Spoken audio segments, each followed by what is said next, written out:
So this is quite meditative tune, but why not? Hare Krishna, Hare Krishna, Krishna Krishna, Hare Hare, Hare Rama, Hare Rama, Rama Rama, Hare Hare, Hare Krishna, Hare Krishna, Krishna Krishna, Hare Hare, Hare Rama, Hare Rama, Rama Rama, Hare Hare,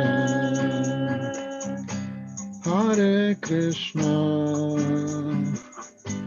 Hare Krishna, Krishna Krishna, Hare Hare, Hare Rama, Hare Rama, Rama Rama, Hare Hare, Hare Krishna, Hare Krishna, Krishna Krishna, Hare Hare, Hare Rama, Hare Rama, Rama Rama, Hare Hare, Hare Krishna, Hare Krishna, Krishna Krishna, Hare Hare, Hare Rama, Hare Rama, Rama Rama, Hare Hare, Hare Krishna, Hare Krishna, Krishna Krishna, Hare Hare, Hare Rama, Hare Rama, Rama Rama, Hare Hare, Hare Krishna, Hare Krishna, Krishna Krishna, Hare Hare, Hare Rama, Hare Rama, Rama Rama, Hare Hare, Hare Krishna, Hare Krishna, Krishna Krishna, Hare Hare, Hare Rama, Hare Rama, Rama Rama, Hare Hare, Hare Krishna, Hare Krishna, Krishna Krishna, Hare Hare, Hare Rama, Hare Rama, Rama Rama, Hare Hare, Hare Krishna, Hare Krishna, Krishna Krishna, Hare Hare, Hare Rama, Hare Rama, Rama Rama, Hare Hare, Hare Krishna, Hare Krishna, Krishna Krishna, Hare Hare, Hare Rama,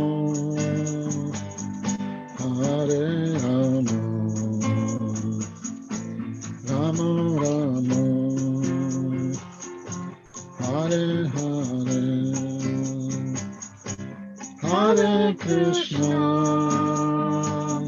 Hare Krishna, Krishna Krishna, Hare Hare, Hare Rama, Hare Rama, Rama Rama, Hare Hare, Hare Krishna, Krishna Krishna, Hare Hare, Hare Rama,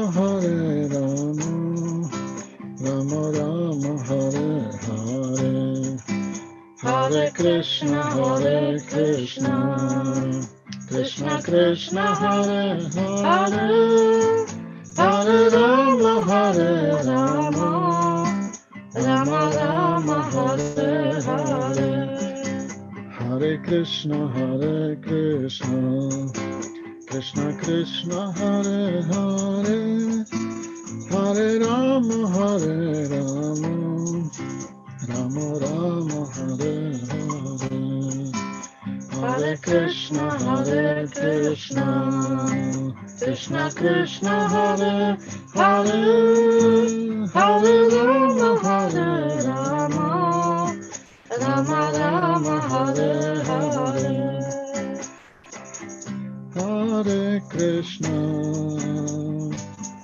Hare Krishna, Krishna Krishna, Hare Hare, Hare Rama,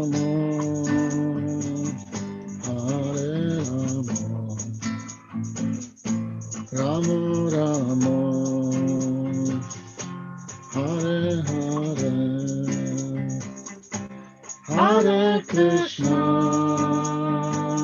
Hare Krishna, Krishna Krishna, Hare Hare, Hare Rama,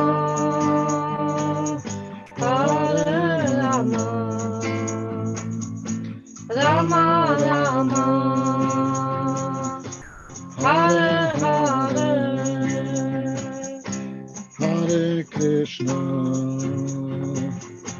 Hare Krishna,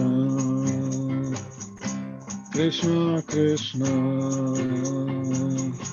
Hare Hare, Hare Rama, Rama Rama, Hare Hare,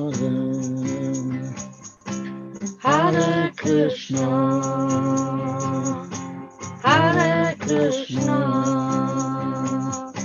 Krishna Krishna, Hare Hare, Hare Rama, Rama Rama, Hare Hare.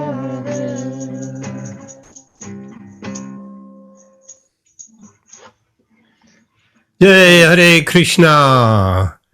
Hare Krishna. Thank you very much, Pandava Prabhu, Bhagavati Mataji. What a beautiful tune. Huh? Another tune which goes around in the head and around, and one cannot forget it. Thank you. That was beautiful. And your video was nice. Hare Krishna. Welcome, everyone. Welcome, Pandava Prabhu, Bhagavati Mataji. Welcome, Amit, Amrit Radhe, Mataji, Ben. Hare Krishna. Nice to see you. Ragnesh, Rakash, and Rashmi Mataji. Hare Krishna. So, we have quite a special day today. There are lots of appearance days, and I will speak a little bit before we start with the Bhagavatam, speak a little bit about the different personalities we have today. So you can see my screen. So who we have? We have First of all, Pundarik Vidyanidhi. Is his appearance day? It is also the appearance of Raghunandan Thakur, who he is, we'll find out. The appearance of Srila Raghunath Das Goswami and Srimati Vishnu Priya. And the disappearance today of Srila Vishwanath Chakravarti Thakur. Again, it is also Vasant Panchami and Saraswati Puja. So, what is Vasant Panchami? Anyone can tell us? What is Vasant Panchami? Anyone knows? Rashmi, what is Vasanta Panchami? Prabhuji, appearance of spring. It's the beginning of spring. Yes. Vasant Panchami is there, of course, some special pastimes which Krishna performs on spring pastimes and so on. That's Vasant Panchami. Thank you, Rashmi. Saraswati Puja, who's Saraswati? Let's say Pragnesh, who's Saraswati? Masa Saraswati. I've seen the deity, but I don't know the history, Prabhuji. So Okay, how? I'm not asking you for the history. How does a deity look like? I think she has an instrument in her arms. It's like Yes. a sitar. Yeah. So Yes. I'm not sure whether it's a sitar, but it's something similar to that in the way of in her arms. So she's obviously playing an instrument in the deity form. Yes, a string instrument. I think it is a veena, probably. What else is she holding in her hand? That's as much as I can remember, Prabhuji. You have to admit. I mean, I think I think she may be sitting in a lotus flower, but I'm Yes, not sure. of course. Yeah. Yes. Yes. So she probably, I'm not quite sure, I would imagine she holds a book. So she is a goddess of what? It's either going to be knowledge or education, I would have thought. She's a goddess of learning and knowledge, yes. So if you want any knowledge, then Saraswati Mata will give you knowledge today, because we are here on her festival day. Okay, so that is Vasant Panchami and Saraswati Puja. Let's go. Who is Srimati Vishnu Priya? Vishnu Priya, who is she? Anyone? Pandava. Who is Srimati Vishnu Priya? It's her appearance today, so we'll have to at least know who she is. Lord Chaitanya's wife? The second Yes. wife.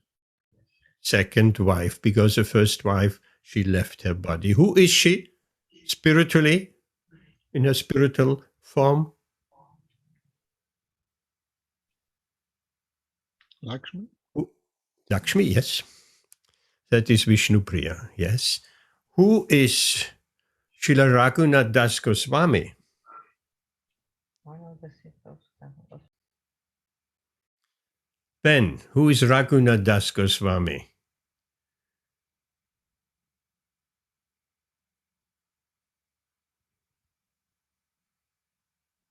Or anybody else, if you know. Ben, yes? He's one of the 6 Goswamis. Yes. Ravan. Can you say something about him? Just a little bit, something that we can identify him? Yeah, he's like famous for his renunciation. Any example of his renunciation? Well, he used to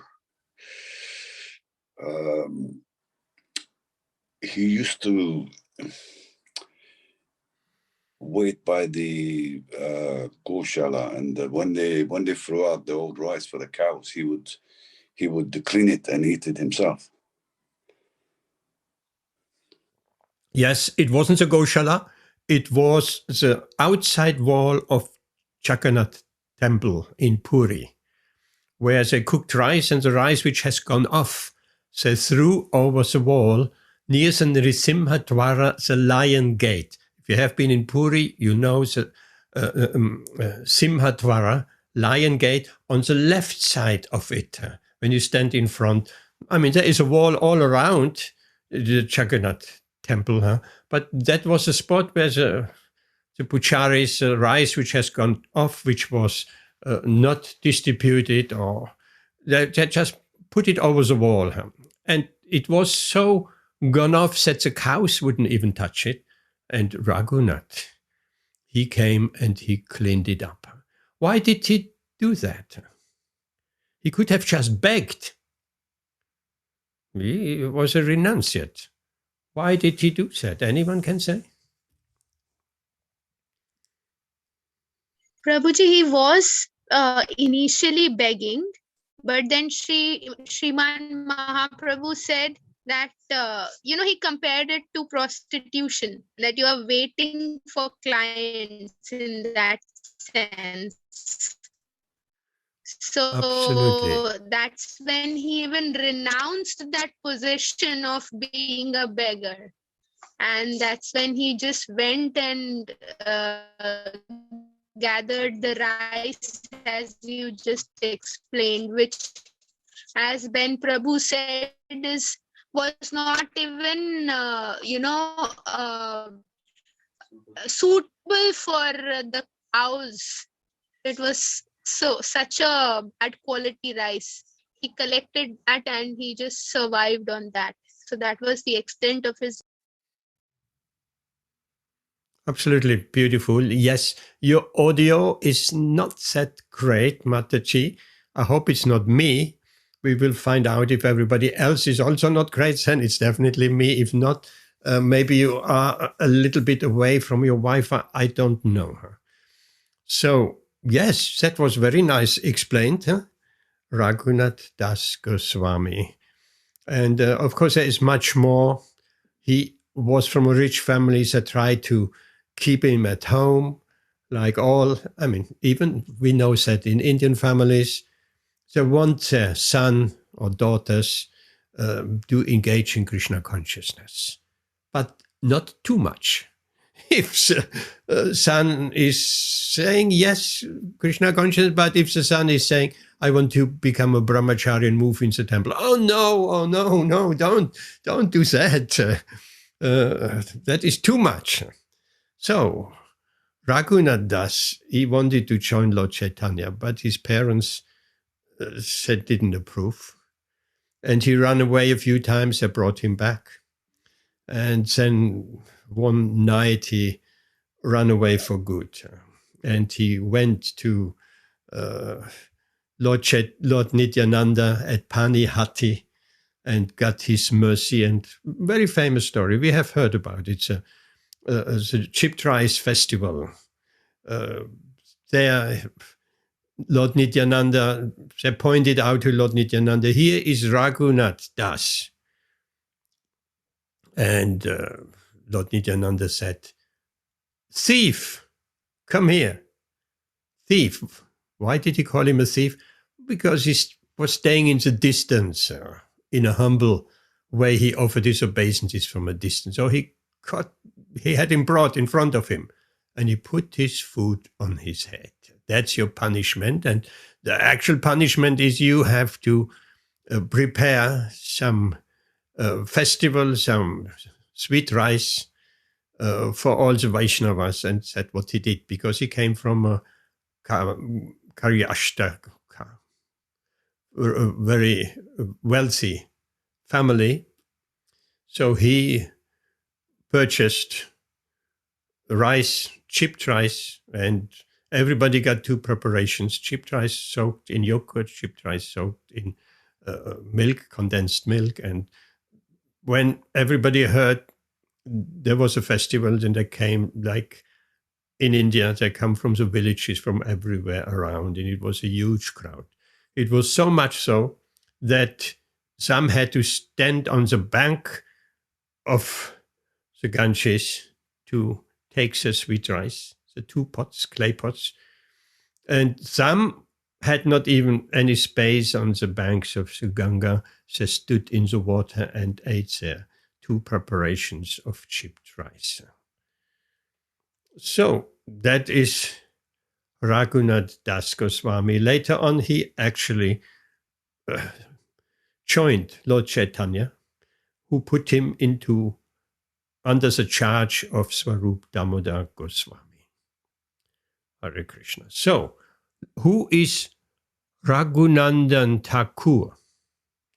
Probably nobody knows. I did not know. I had to look it up. A little bit something about Raghunandan Thakur.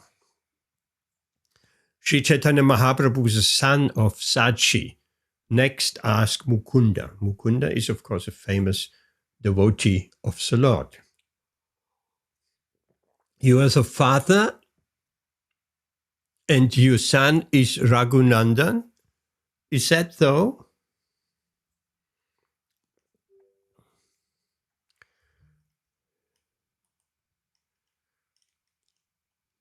Or is Srila Raghunandan your father and you are his son? Please let me know the fact so that my doubts will go away. Mukunda replied, Raghunandan is my father and I am his son. This is my decision. All of us have attained devotion to Krishna due to Raghunandan. Therefore, in my mind, he is my father. Isn't that nice? Hearing Mukunda Das give this proper decision, Sri Chaitanya Mahaprabhu confirmed it, saying, yes, it is correct. One who awakens devotion to Krishna is certainly the spiritual master. Hare Krishna. So that is a beautiful little story. So let's go back. Let's go back. Who is Pundarik Vidyanidhi? Anyone can say? Who is Pundarik Vidyanidhi? Is his appearance today. A very important personality. Who can say? Rashmi, do you know who's Pundarik Vidyanidhi? No, Prabhuji. Okay, Pandava?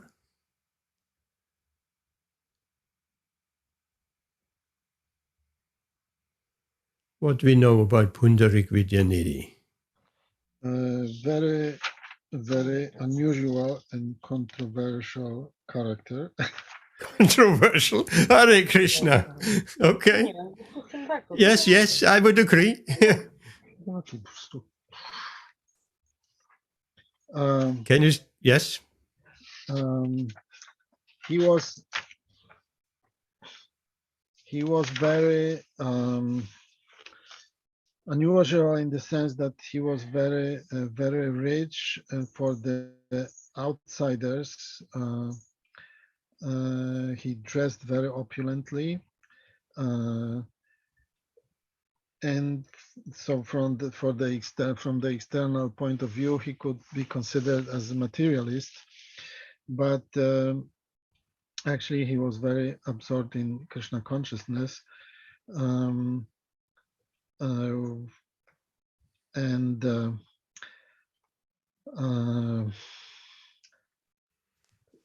Now I'm not really remembering everything, but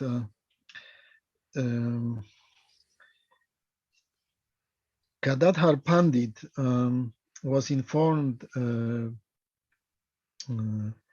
by Mukunda about this great personality is coming to Navadvip, and so when they went together and they saw Pundarika sitting on the wonderful chair, great canopy, and servants were fanning him, so he looked like a materialist, and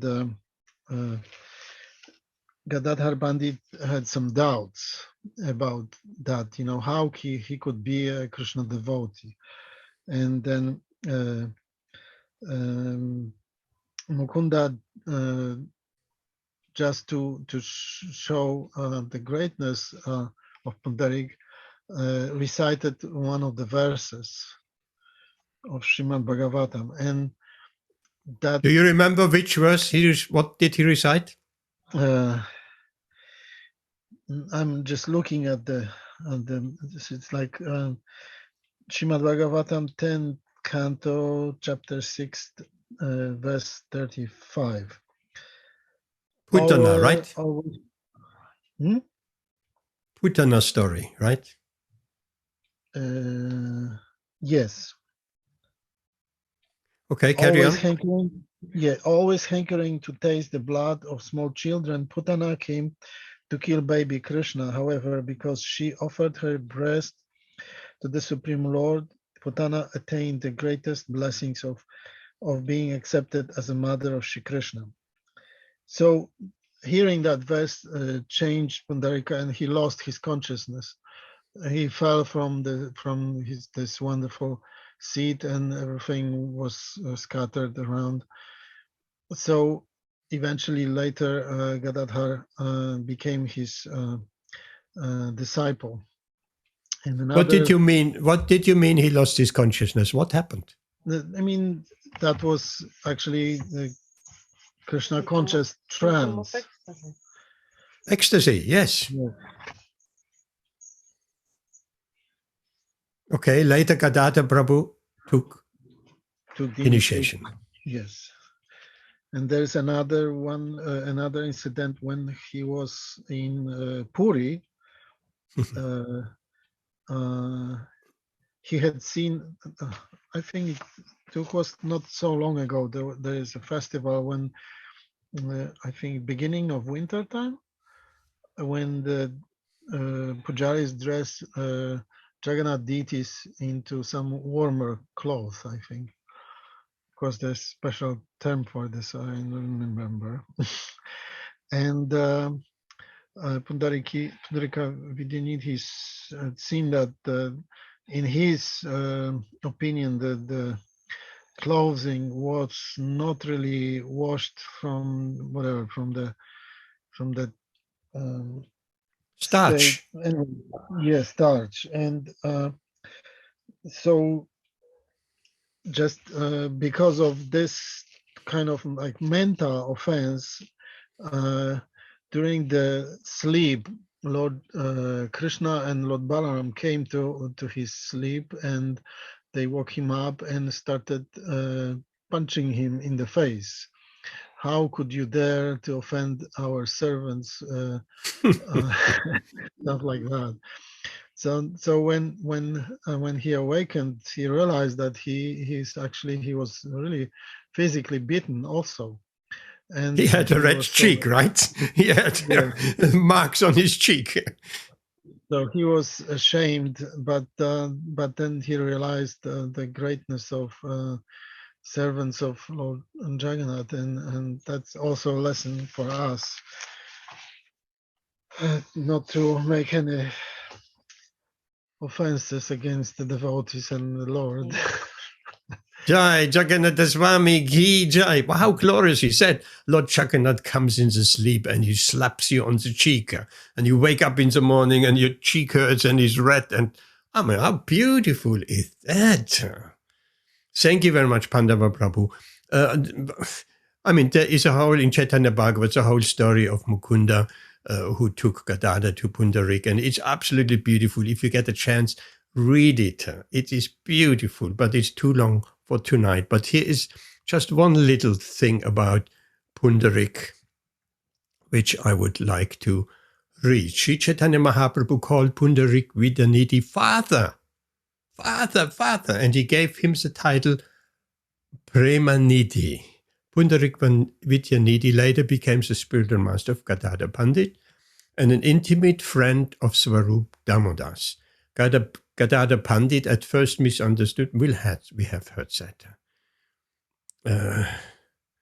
Okay, you just told that. Why did he call him father? Anyone can say? Why did he call him father? Why did Lord Chaitanya call him father?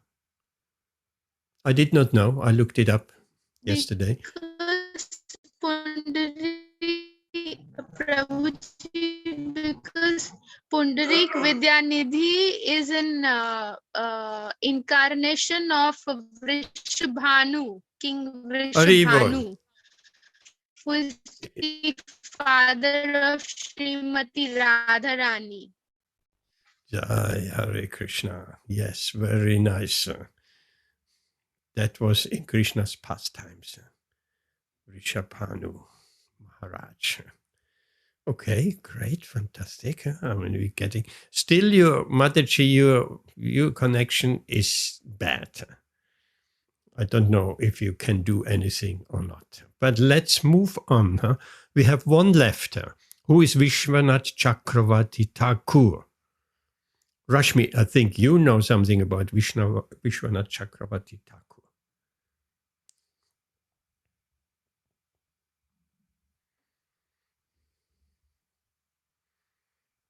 Rashmi Mataji? Prabhuji, I don't know much about him except that I read his commentaries on the Śrīmad-Bhāgavatam. Okay. Yes, he wrote a commentary on Śrīmad-Bhāgavatam. I don't know otherwise much background. You know how the commentary is called? No. I just looking across on my bookshelf. Sarartha Darshini. That's his commentary, and it's absolutely beautiful. He is, you could say, the Rasika Acharya. Very, very nice. So he has a few important books. You may have heard of that. Madhurya Kadambini is one of his books, very famous, very important. Ragavartma Chandrika, Śrīmad-Bhāgavatam Kana. So these are three of his writings. Let's have a little bit something very short about Vishwanath Chakravarti Thakur. Krishna, in his plenary expansion as Paramatma, is situated in the moving and non-moving entities as a supersoul.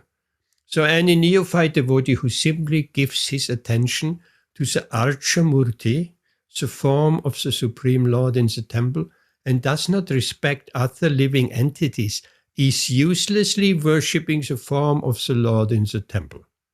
These are strong words. There are three kinds of devotees of the Lord, and the neophyte is in the lowest stage. The neophyte devotee gives more attention to the deity in the temple than the other devotees. So Vishwanath Chakravarti Thakur warns that this sort of mentality should be corrected. A devotee should see that because Krishna is present in everyone's heart as Paramatma, everybody is an embodiment of the temple of the Supreme Lord.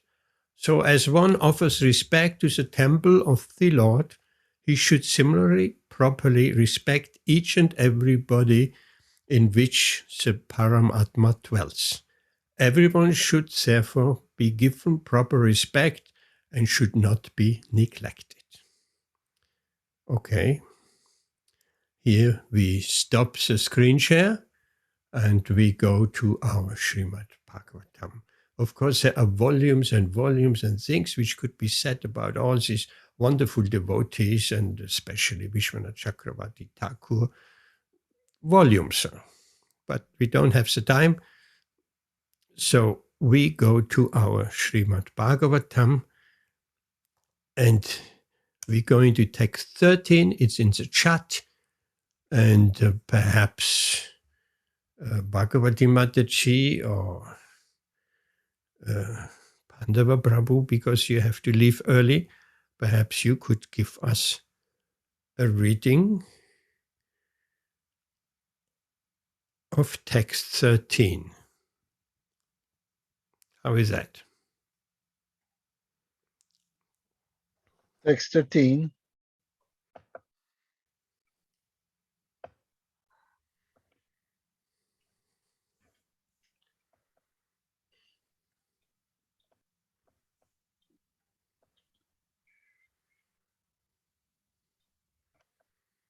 Text 13 of the 12th chapter of the first canto.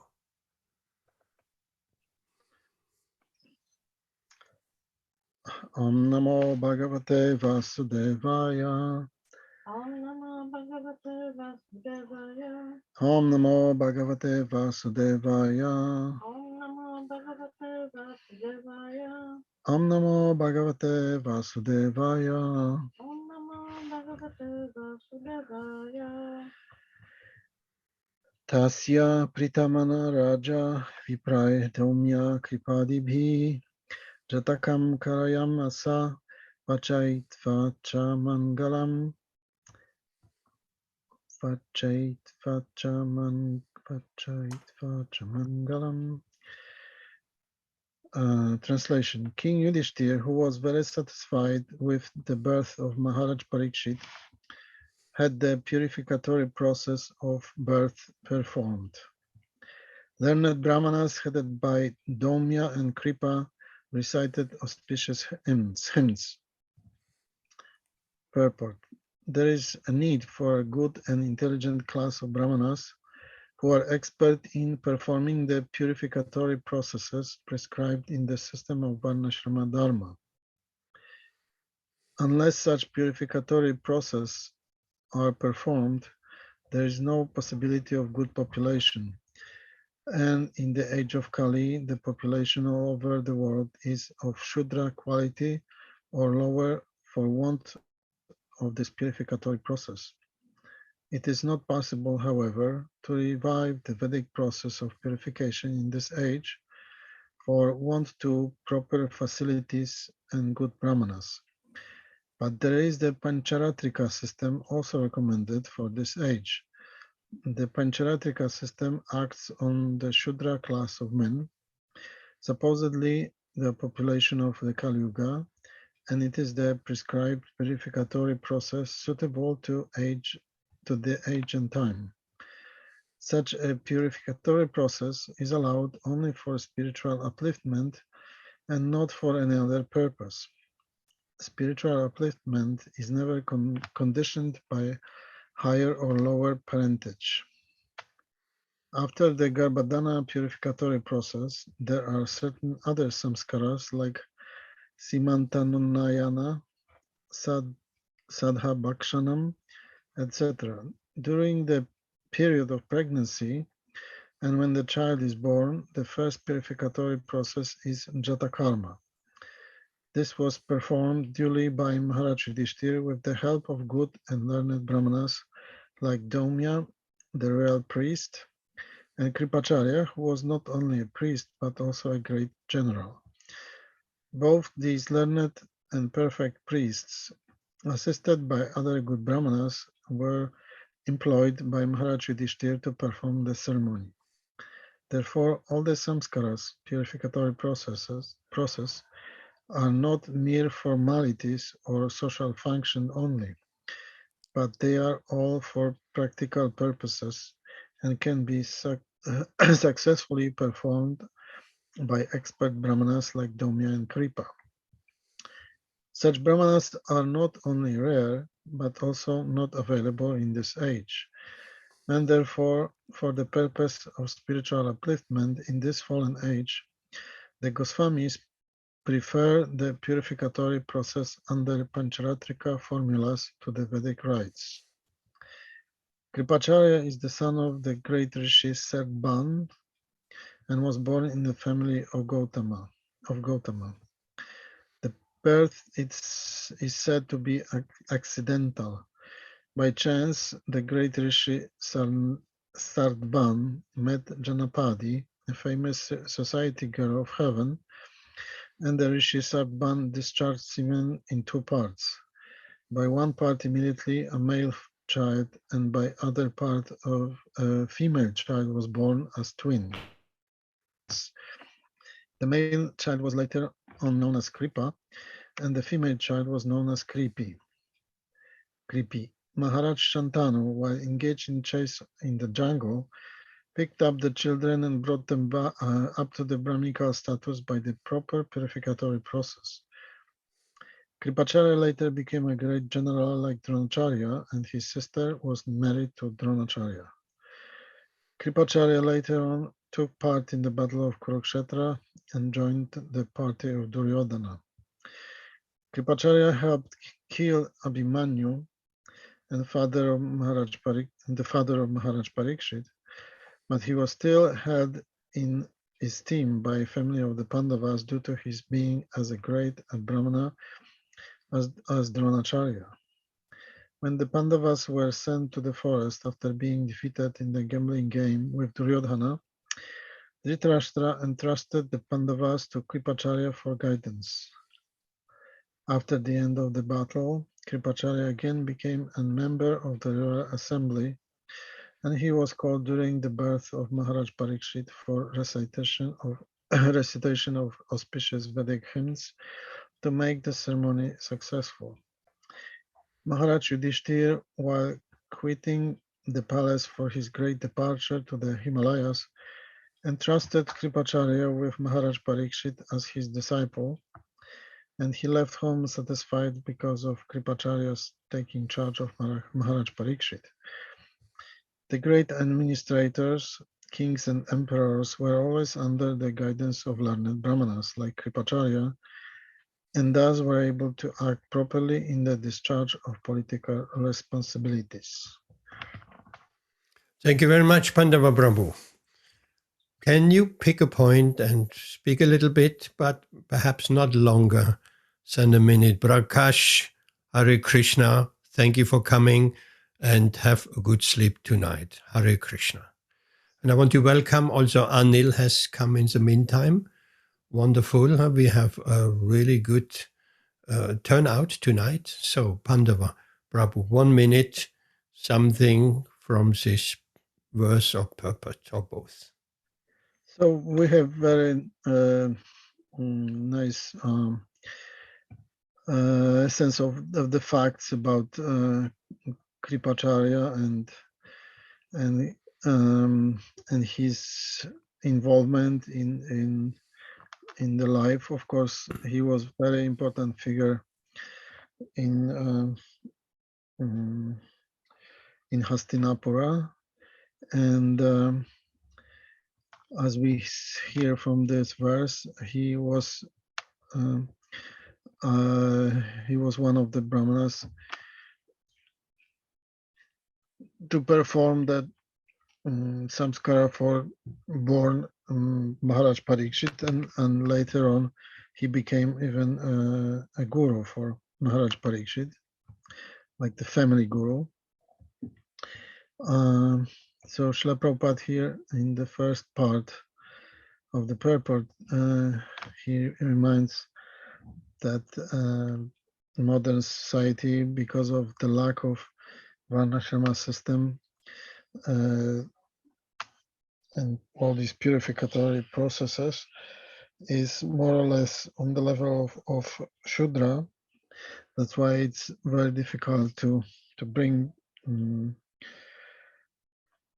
society back to the higher state, but by the system of Pancharatrika, every class of men, including Shudras, can be uplifted to a spiritual level. Jai, thank you, Hare Krishna. Very nice. Now, the question arises in my mind for you, Pandava Prabhu, or anybody else. You mentioned the Pancharatrika system. Srila Prabhupada mentioned at least twice the Pancharatrika system in his purport. What is the Pancharatrika system? Who can say?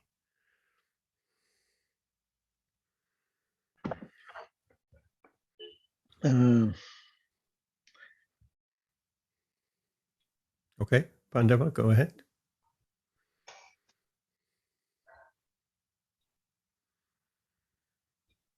Can you explain? Sorry. Okay, Hare Krishna. Let me ask Amrita Rate Mataji. Prabhu.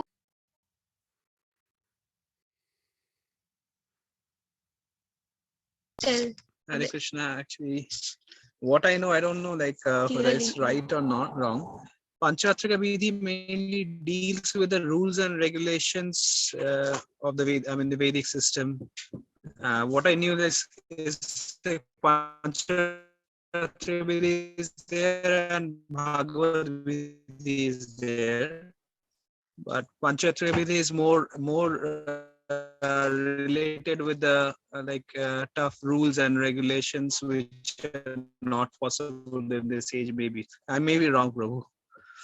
Okay, So, first of all, deity worship and other things which are which are the rules which are followed in the temple. Okay, that is a new voice. Huh? I would think you are the husband of Amrita Radhe Mataji. Am I right? Yes, Prabhu. Hare Krishna. What is your good name? My initial name is Ritu Vanna Vihari Das. Or say that slowly. Ritu Vanna Vihari Das. Litu. Can you put that in the chat? Because your audio is just kind of breaking up. Yeah, I'll do that. Put it in the chat. Yeah.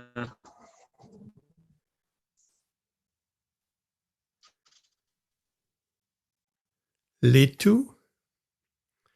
All what I know about you, you are a doctor. Hare Krishna. No, nothing in the chat yet? It is there, Prabhuji. Ritu Van Bihari Das. It is there in the chat. Oh, yeah. Okay, I can see it now. Ritu Vana Vihara Das. What does that mean? Beautiful name. What's the meaning of it? I've written it. Prabhu. It's Rituvan Vihari Das. One. Yes, Hare Krishna. Can I ask Rashmi Mataji, do you have also problem with the audio of Rituvan Prabhu and Amrita Radhe Devi, or is it just me? No, Prabhuji. It's I think the connection is not good. So it's not me. Huh? It's not you. No. Okay, good to know. So it is. I'm sure they're coming back. Connection is not good. They have been booted out. Okay, so Pancharadhika system. Yes, deity worship is part also of the Pancharadhika system. Huh? Narada Muni has composed Pancharatra. There is a book. What is it called? Pandava. Narad Pancharatrika. That's it. Okay, so any other question to this beautiful verse before we move on?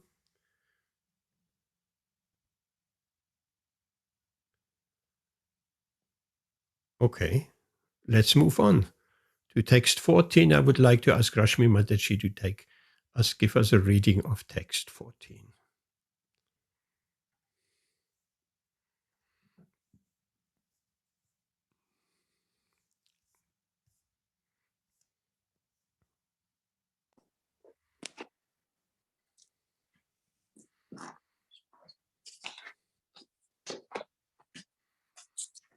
Starting with Hiranyam.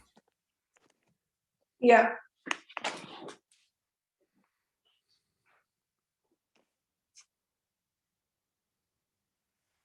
Hiranyamga. Prabhuji, just excuse me. I'll have to get my glasses.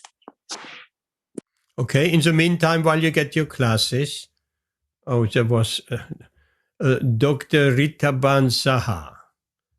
Welcome. Can you say a few words, if you want to, about yourself, Dr. Ritaban Saha? Where are you situated right now? Which continent, which part of the world?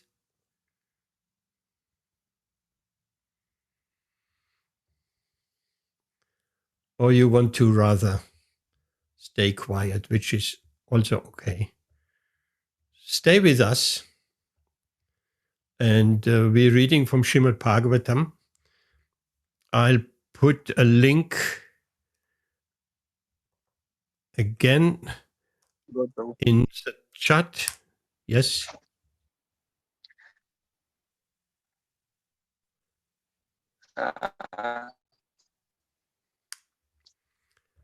Okay. There's a link in the chat, text 14. Rashmi, do you have your classes now?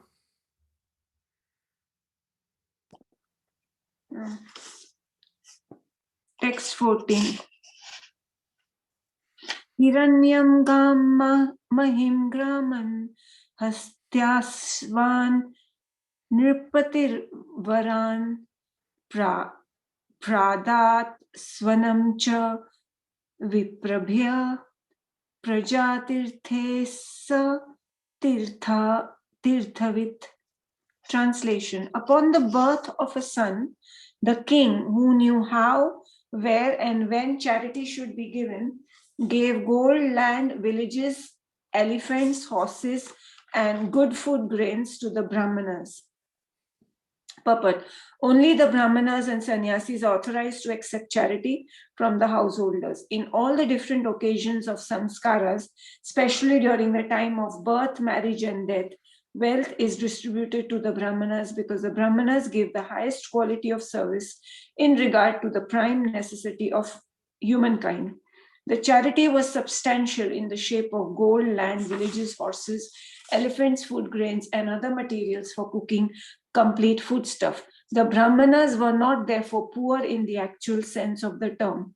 On the contrary, because they possessed gold, land, villages, horses, elephants, and sufficient grains, they had nothing to earn for themselves. They would simply devote themselves to the well-being of the entire society. The word Tirthavit is significant because the king knew well where and when charity has to be given. Charity is never unproductive or blind. Charity is never unproductive or blind. In the Shastras, charity was offered to persons who deserve to accept charity by dint of spiritual enlightenment. The so-called Daridra Narayan, a misconception of the Supreme Lord by unauthorized persons, is never to be found in the Shastras as the object of charity. Nor can a wretched poor man receive much munificent charity in the way of horses, elephants, land, and villages. The conclusion is that the intelligent man or the Brahmanas specifically engaged in the service of the Lord were properly maintained without anxiety for the needs of the body, and the king and other householders gladly looked after all their comforts. It is enjoined in the Shastras that as long as a child is joined with the mother by the navel pipe, the child is considered to be of one body with the mother. But as soon as the pipe is cut and the child is separated from the mother, the purificatory process of Jata Karma is performed. The administrative demigods and past forefathers of the family come to see a newly born child, and such an occasion is specifically accepted as a proper time for distributing wealth to the right persons productively for the spiritual advancement of society. Thank you, Rashmi Mataji. Hare Krishna. Can you say a few words about that verse? In this verse, Prabhuji, what I found Prabhupada is telling us is about charity to be given to the right person. So charity, I did not really understand what Prabhupada means by charity is never unproductive or blind. Okay, we can look at that. Carry on. We look at that, especially, yes. But in the last line of that purport, Srila Prabhupada has said that the charity is to be is distribution of wealth to the right persons productively for the spiritual advancement of society. So charity is to be given for the spiritual advancement of society. That is charity given to the right person. Okay, said Otherwise, Sorry. Otherwise, charity. So charity is not done just for. See, generally, charity, what is understood from a material point of view, is if somebody is poor, then you give them food or something like that. You help the poor people, build hospitals, etc. Philanthropic work, basically. But Srila Prabhupada, in all his purports, he's told us that if you will give to these for philanthropic work, even then it should be given. It should be given, whatever charity we do, it should be given to please Krishna. It is not just meant for the upliftment of the poor people. Otherwise, if you give them charity today, then tomorrow again they will be at your door begging for more. So the charity is given to those people who can spiritually advance the people in all the entire society. Sorry, Prabhuji, I could not say much, but. Yes, you answered already part, at least, of your question. Said it is distributed to the right persons productively for the spiritual advancement of society. Well, that is not unproductive, productively, and that is not blind. You answered your own question. So there is a purpose behind giving in charity. Very often people give in charity also to make themselves feel better. I'm a good person, I give in charity. All of that is not authorized or sanctioned. And we know from Bhagavad Gita, charity can be in the mode of ignorance, passion, and goodness also. And charity in the mode of goodness is defined in Bhagavad Gita as exactly what is explained here, giving it to the deserving, to the right person. And in this case, to the right person who can help productively to uplift the society in general. Any question on this? Anyone has any question? One thing come to mind, maybe someone can answer that. What is this Daridra Narayan? Because Srila Prabhupada said it's a misconception by unauthorized. Yeah.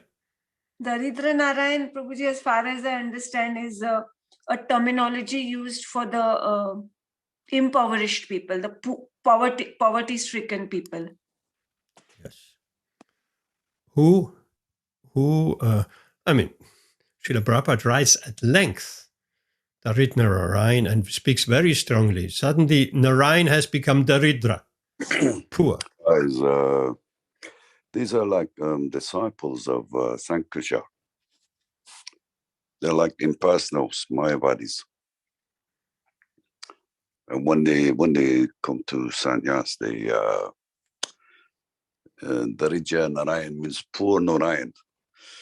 They are God, but they are poor. It's a contradiction. Yes.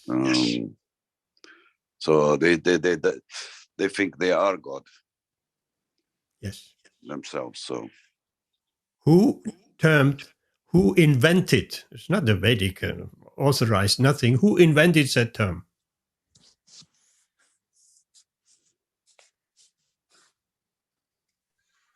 Pandava. Who invented? Vivekananda. Who? Swami Vivekananda. Vivekananda, yes. Vivekananda invented that. And Srila Prabhupada, I know anyone brought up in India, he has a soft spot for Vivekananda, but Srila Prabhupada speaks about Vivekananda in not very good terms. We won't get into that now, otherwise we'll have a discussion, a lengthy discussion, but there are plenty of quotes. And yes, impersonal. That, at least that we can take from that. Anything else to this verse and purport?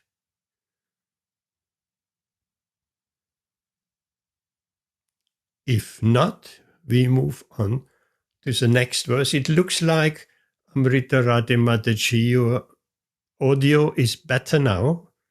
So let's give it a try. Do you want to read the next text, 15, If it's breaking up again, we'll have to give it to someone else to continue. But hopefully it is stable. Text 15, Prabhuji. Yes.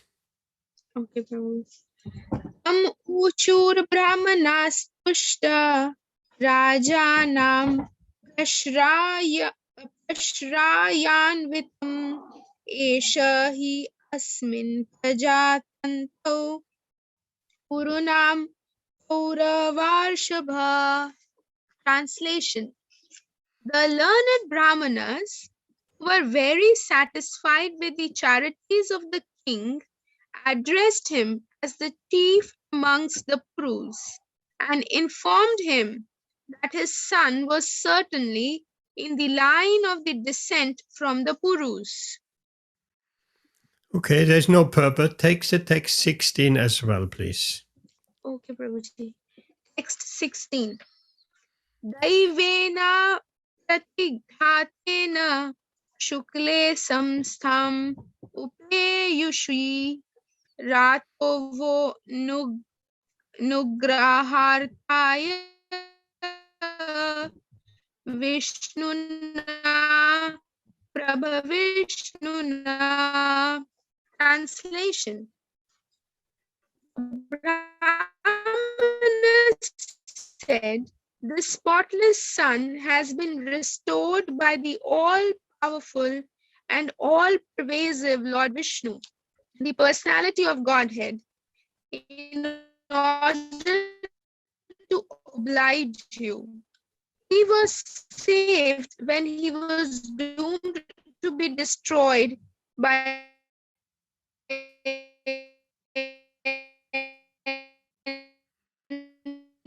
irresistible supernatural weapon. Purport by Srila Prabhupada, by the all-powerful and all-pervasive Vishnu for two reasons. The first reason is that the child in the womb of his mother was spotless due to his being a pure devotee of the Lord. The second reason is that the child was the only surviving male descendant of Puru, the pious forefather of the virtuous king Yudhishthira. The Lord wants to continue earth as his representatives for the actual progress of a peaceful and prosperous life.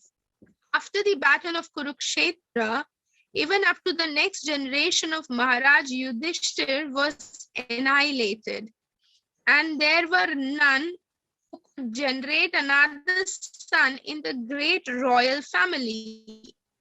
Maharaj Parikshit, the son of Abhimanyu, was the only surviving heir apparent in the family, and by the irresistible supernatural Brahmastra to be annihilated.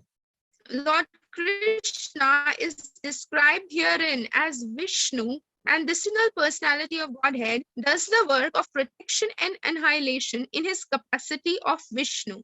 Lord Vishnu is the plenary expansion of Lord Krishna. The all-pervasive activities of the Lord are executed by him in his Vishnu feature. Child Parikshit is described here as spotlessly white because he is an unalloyed devotee of the Lord. Such unalloyed devotees of the Lord appear on the earth just to execute the mission of the Lord. The Lord desires the conditioned souls hovering in the material creation to be reclaimed, go back home, back to Godhead. And thus he helps them by preparing the transcendental literatures like the Vedas, by sending missionaries of saints and sages, and by deputing his representative, the spiritual master. Such transcendental literatures, missionaries, and representatives of the Lord are spotlessly white because the contamination of the material qualities cannot even touch them. They are always protected by the Lord when they are threatened with annihilation. Such foolish threats are made by the gross materialists. The Brahmastra, which was thrown by Ashwatthama at the child Parikshit, was certainly supernaturally powerful, and nothing of the material world could resist its force of penetration.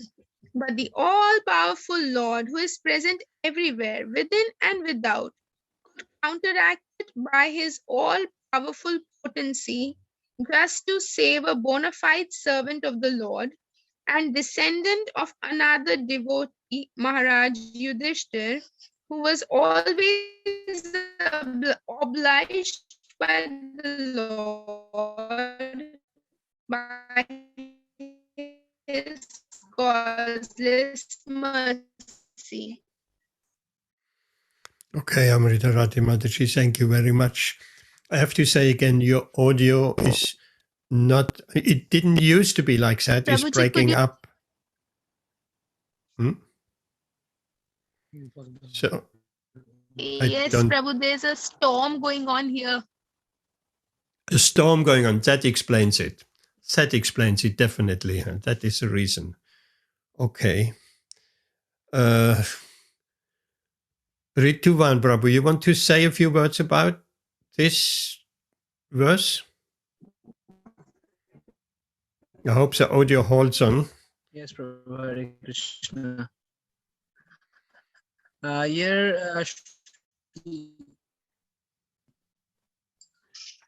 Can you hear me, Prabhu?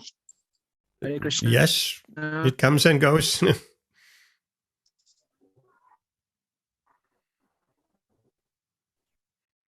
No, we can't hear nothing at the moment.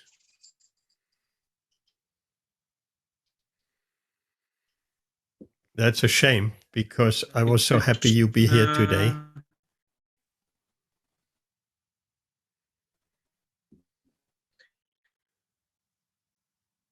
I think it doesn't work. Yeah, Prabhu. Here, Prabhupada says that the two reasons why Lord Krishna protected. Oh, sorry. Yes, and two reasons. Hare Krishna. You're gone again.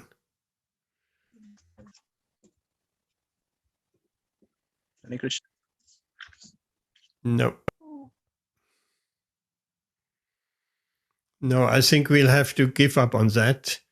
As much as I would like to hear you, and as much as I would like you to come next time, next Saturday, again, with a better internet connection, and we want you here. I hope you're not working next Saturday, and we would love you here and contributing. And but for today, I think we'll have to give up on that. And I would like to ask maybe Ben say a few words on this verse.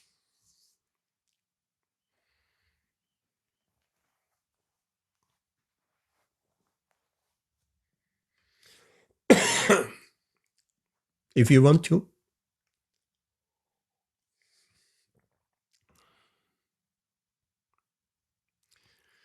Okay, I just got a message here.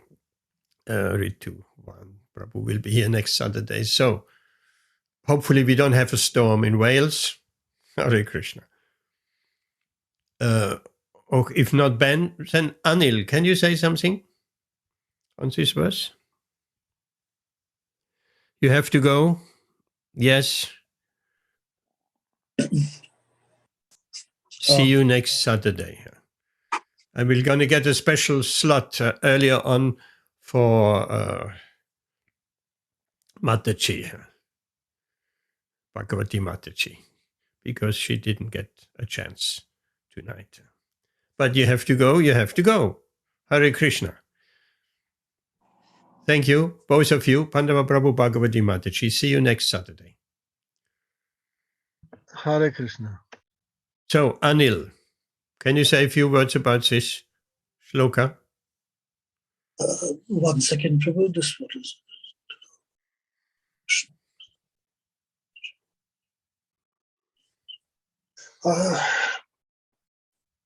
Or pick something you just for a minute or two. yes, Prabhu. The thing that comes across is that Parikshit Maharaj is absolutely spotless. That gets conveyed, that he's a pure devotee. The second this information that comes across is that Vishnu is all pervasive. That he is omnipresent. Because he is everywhere, he was able to protect the child. The one thing which comes to mind is that Uttara seems to be the only person in this whole world. Usually, women have when they conceive, they have their child in their womb. But Uttara is the only one who had her child as well as the Lord in her womb at the same time. Say that again. What I'm saying is that when Lord protected Parikshit Maharaj, the thing that comes to mind is that usually when somebody has a child, they have only child in their womb. Mm-hmm. In case of Uttara, she was the only fortunate one to have her child as well as Lord present in her womb at the same time. Actually, that is not true. No? And I was reading that because Krishna is always there in the womb as well. Huh? He's there in his Paramatma. He's everywhere there, but he wasn't visible otherwise. In this case, Krishna, like the sun is always there, but right now, the sun is not visible to our eyes. Huh? So Krishna wasn't visible to the eyes of Parikshit Maharaj in the womb up till the point where he made himself visible because he wanted to show himself. So, yes, he's always there. I think Krishna is everywhere in his Paramatma feature. But when he shows his personal forms, then he is present in a Bhagavan feature, a little higher than Paramatma feature.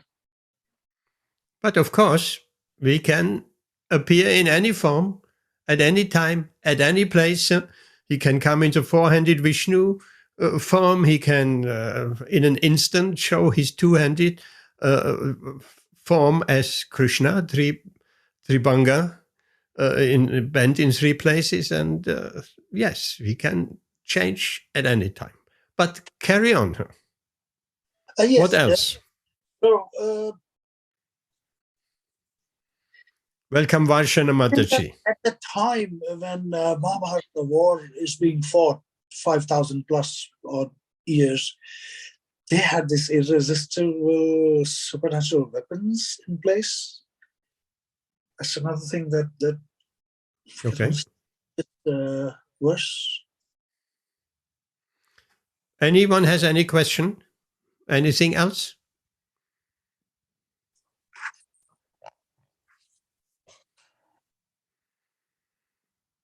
There's one interesting point I would like to raise.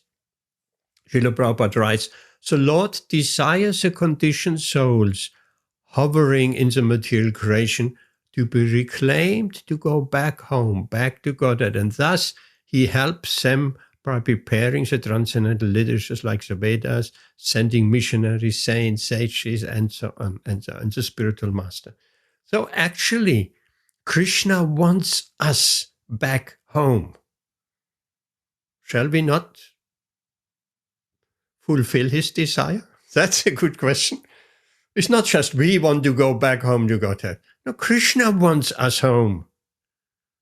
So are we denying Krishna that desire? We make Krishna very happy if we go back home. What do you think?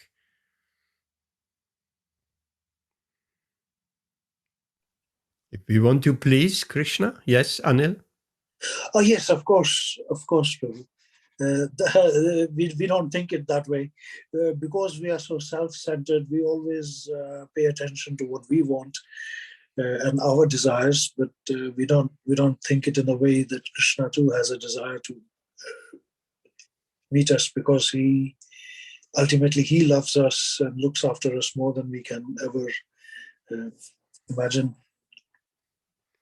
The question could be raised, why does Krishna want us back?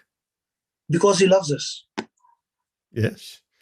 If we love someone, we want them in our company, isn't it? Of course. That's why he says, Priyosime, you are very dear to me.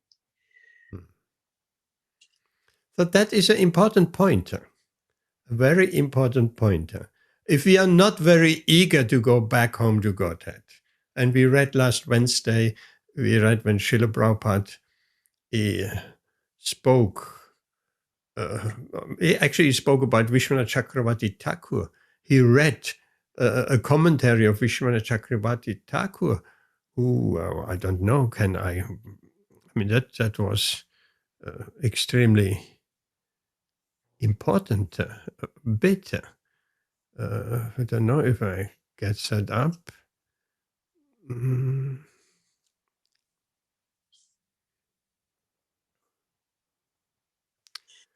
No, can't find that now.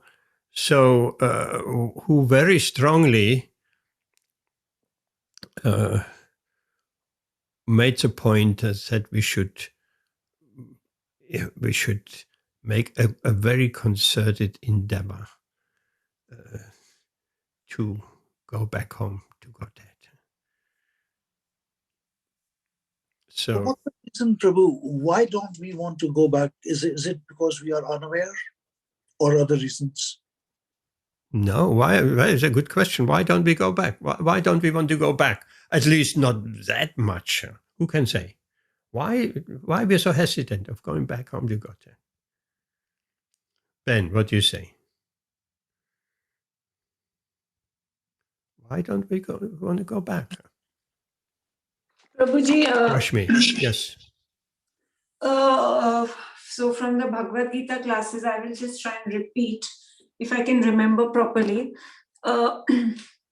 We don't want to go back because we have come into contact. As soon as the jiva comes, the soul comes into contact with the material modes of nature, the nature of that soul becomes transformed. It's like water.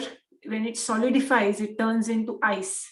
So the eternal nature has been forgotten. So it is still water. That piece of ice is still water. As soon as we give it to fire, then to heat, then it will melt back into water. So the actual nature, the soul gets nature, eternal nature is transformed. It's eternal nature of being subordinate to Krishna and not being the controller. Not being the controller, not trying to become God, that is being transformed now. So he is wanting to enjoy independent of Krishna. Yes. And hence this whole entanglement is there. He is now identifying. He is identifying with the body, subtle body and the gross body. He is not identifying with the super soul present next to him. As a result of this, he's not linking back to Krishna. And hence, now he's forgotten even. He has forgotten, basically he is transformed now. So he has forgotten his actual connection, his eternal connection with Krishna. He's identifying with the modes, the three modes of nature. And under whichever mode, so he's identifying with the body and the attachments, blah, blah, blah. So now he does not want to go back. He does not even know that he's supposed to go back. He does not know that he is the soul.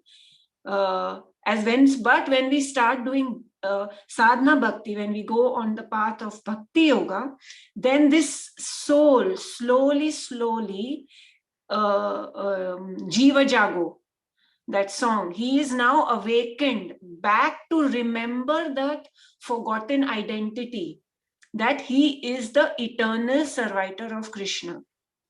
And then his desires start to develop that, okay, now slowly he disidentifies with this body re-identifies and reconnects to the super soul, into Krishna.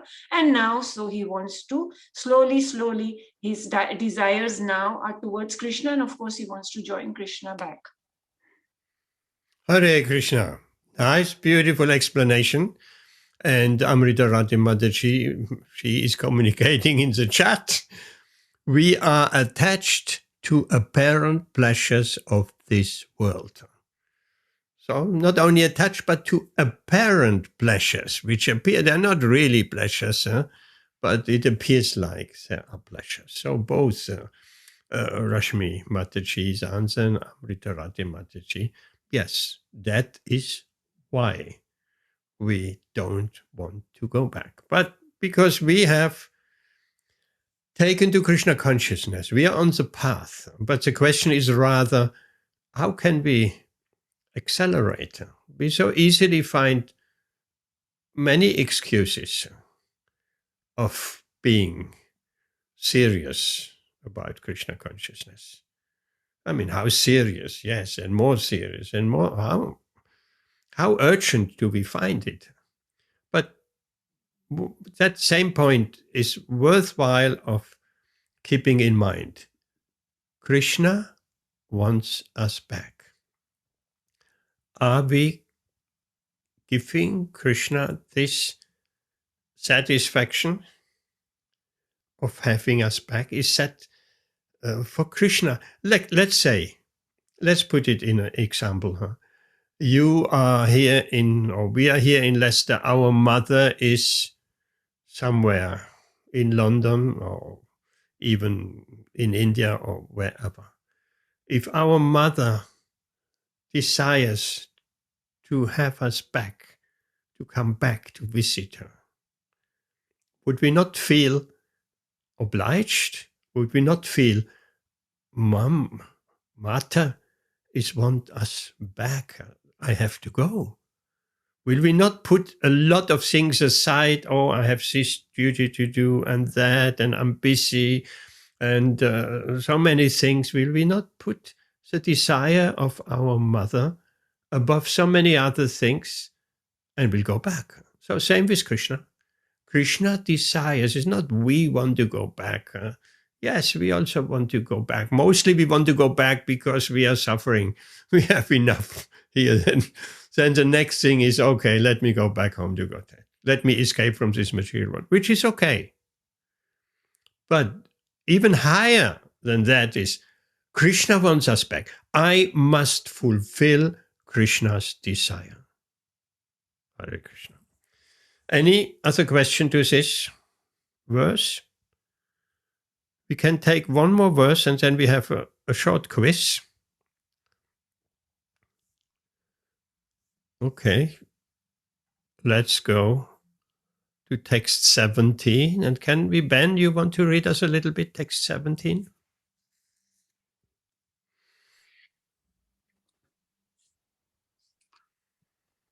Can you hear me all right? Yes, your audio is excellent. I wish everybody's audio would be like that. Hare Krishna.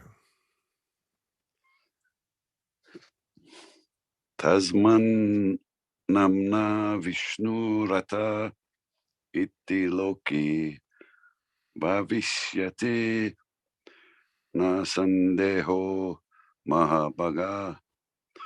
Mahabhagavato Mahan. Translation. For this reason, the child will be well known in the world as one who is protected by the personality of Godhead. O most fortunate one, there is no doubt that this child will become a first-class devotee and will be qualified with all good qualities. Purport by His Divine Grace, A.C. Bhaktivedanta Swami Srila Prabhupada. The Lord gives protection to all living beings because He is their supreme leader. The Vedic hymns confirm that the Lord is the supreme person amongst all personalities. The difference between the two living beings is that one, the personality of Godhead, provides for all other living beings. And by knowing Him, one can achieve eternal peace. Kata Upanishad. Such protection is given by his different potencies to different grades of living beings. But as far as his unallied devotees are concerned, he gives the protection personally. Therefore, Maharaj Parikshit is protected from the very beginning of his appearance in the womb of his mother. And because he is especially given protection by the Lord, the indication must be concluded that the child would be a first-grade devotee of the Lord with all good qualities. There are 3 grades of devotees, namely the Maha-Bhagavata, the Madhyam Adhikari, and the Kanishta Adhikari. Those who go to the temples of the Lord and offer worship, respect to the deity without sufficient knowledge in the theological science and therefore without any respect for the devotees of the Lord are called materialistic devotees, or Kanishta Adhikari, the 3rd grade devotees. Secondly, the devotees who have developed a mentality of genuine service to the Lord and who thus make friendships only with similar devotees, show favor to the neophytes and avoid the atheists. They are the 2nd grade devotees. But those who see everything in the Lord, or everything of the Lord, and also see in everything an eternal relationship of the Lord, so that there is nothing within their purview of sight except the Lord, are called the Maha-Bhagavatas, or the 1st grade devotees of the Lord. Such 1st grade devotees of the Lord, all perfect in all respects. A devotee who may be in any of these categories is automatically qualified by all good qualities. Thus, a Maha-Bhagavata devotee like Maharaj Parikshit is certainly perfect in all respects. And because Maharaj Parikshit took his birth in the family of Maharaj Yudhisthira, he is addressed herein as the Maha-Bhagavata, or the greatest of the fortunates. The family in which the Maha-Bhagavata takes birth, his birth, is fortunate because due to the birth of a 1st grade devotee, the members of the family, past, present, and future, up to 100 generations, become liberated by the grace of the Lord out of respect for his beloved devotee. Therefore, the highest benefit is done to one's family simply by becoming an unallied devotee of the Lord. Hare Krishna, isn't that beautiful? Oh, what a beautiful purport. Okay, Ben, can you say a few words?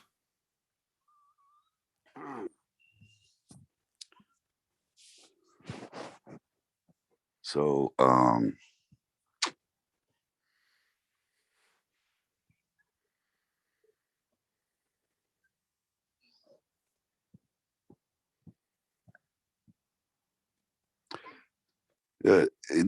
Prabhupada is, he says in this purport that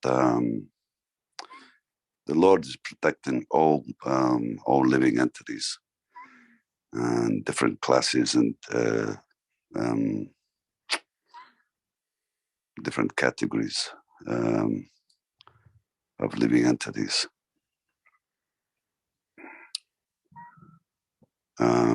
He is also explaining here about the different classifications even among devotees. He talks about the Maha-Bhagavata, the Madhyamadikari, the Kanishta-Adhikari, explaining the different qualities and mood associated with these different devotees. The Madhyamadikari is on the middle level. The Maha-Bhagavat is on the topmost level. And the Kanishta Adhikari is a devotee who's maybe beginning in life or just at a certain lower level, where he goes to the temple, he offers his worship, but he doesn't really understand the science, or he doesn't have any real depth of theological knowledge about the science of Bhakti Yoga. So like that, Prabhupada's explaining these different levels and the qualities in relation to the first class devotee, and how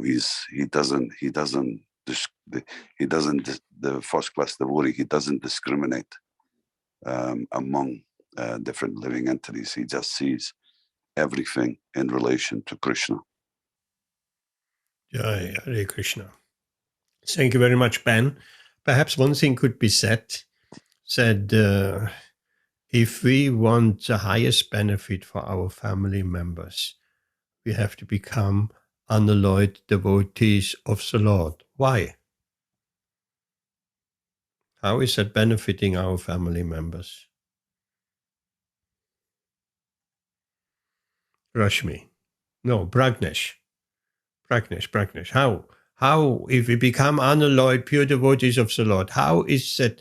I mean, we love our parents, we love our mother, and so on. How is that benefiting our parents, our family, if we become unalloyed, pure devotees? Pragnesh, what would you say? I think if it makes you into a good person, then you'll be a good person and supportive within your family. And, so you'd have a moral conscience. So, if you were, and I think that's the thing, all parents want their children to be good people, and those values would come from being Krishna conscious, wouldn't it? And then also the blessings that the child would get would go to the parents and the family also, I think, so that there'd be honor, and because that's what that would be helping them bring up their child and bringing the right values to that child if he was a devotee of Krishna. Thank you, Pragnesh. More than that, Vaishana Mataji.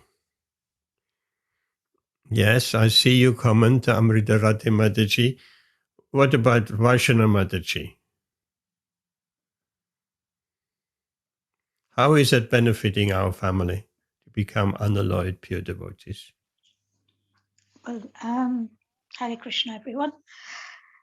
I think basically being in the Krishna consciousness movement, it's blessing for the whole family. And also, I think when Ben read the purport today, there was something about, well, it's going to, by being a pure devotee of the Lord, it is going to give blessings to the generations, the Purva generations. More than that, more than blessings. Come on, you look at the purport at the end. What does it say? I don't have the purport. It I says, can't see it. But sorry, Ben, continue. What did it say? The purport is... it said that 100 generations will be liberated. Jai Haribo! 100 generations will be liberated. Prabhuji, but when we read about Prahlad Maharaj, in the 7th canto, there I'm not sure whether it is the purport, but there when Prahlad Maharaj asks for a benediction from Narsingha Bhagwan, then the benediction he gets is 7 generations ahead and 7 generations behind. So why is now it changed to 100 generations? Because Krishna is very merciful. Hare Krishna. Can I ask the question? What does Prabhupada mean when he says members of the family, past, present, and future, up to 100 generations? Okay, so there are a lot of questions. Yes. What does that mean, past, present? Does it mean that 100 generations from the past, 100 generations in the present, and 100 generations in the future? But I'm not clear on what that means. Okay.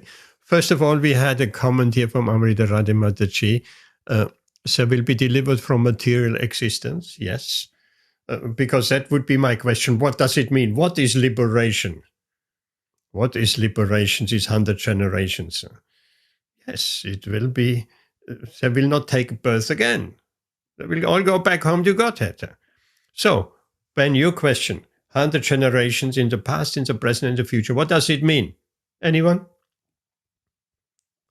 Prabhuji, in Dhruv Maharaj's story, when the aeroplane comes to take Dhruv Maharaj to the spiritual planets, to Dhruva Loka, that time only his mother is going with him. Because when Dhruv Maharaj asks, when Dhruva Maharaj is asking, I cannot remember, Prabhuji, I remember when we were doing Śrīmad-Bhāgavatam, there it was that, and I think it's the Vishnu Dutas or somebody, they say, okay, look ahead of you. And his mother is already seated in another plane. And she is also going to the spiritual planet. So only Dhruva. So we have three versions. We have only Dhruva Maharaj's mother. What was her name? What's Dhruva Maharaj's? Sunidhi? Sunidhi, yes. Amrita Radhe, thank you. There we have only his mother Sunidhi. Going back, Saint Prahlad Maharaj 7 generations, and here 100 generations. So we'll take Also, the 100. Can I just say one thing also?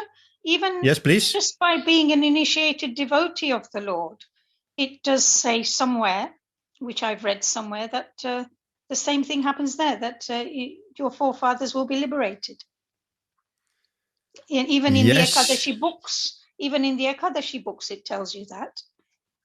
Yes, but the specific reference is there in the Shastra throughout if someone becomes a pure devotee.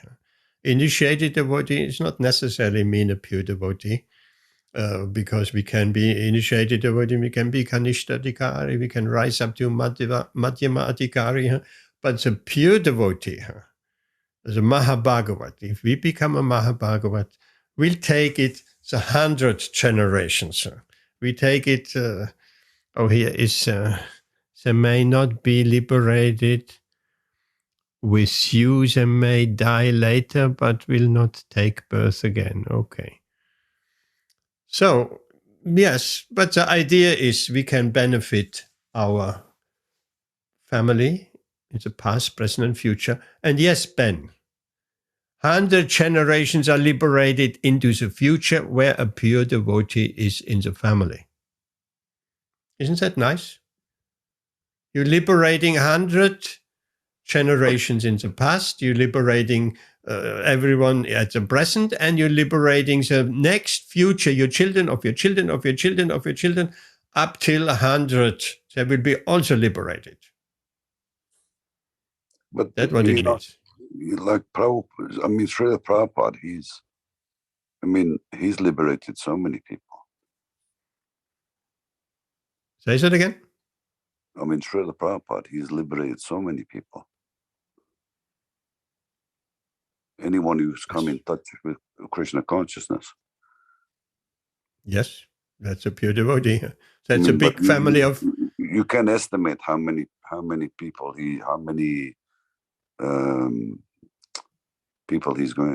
ultimately he'll take home to Godhead. You just don't know. Hare Krishna, here we are.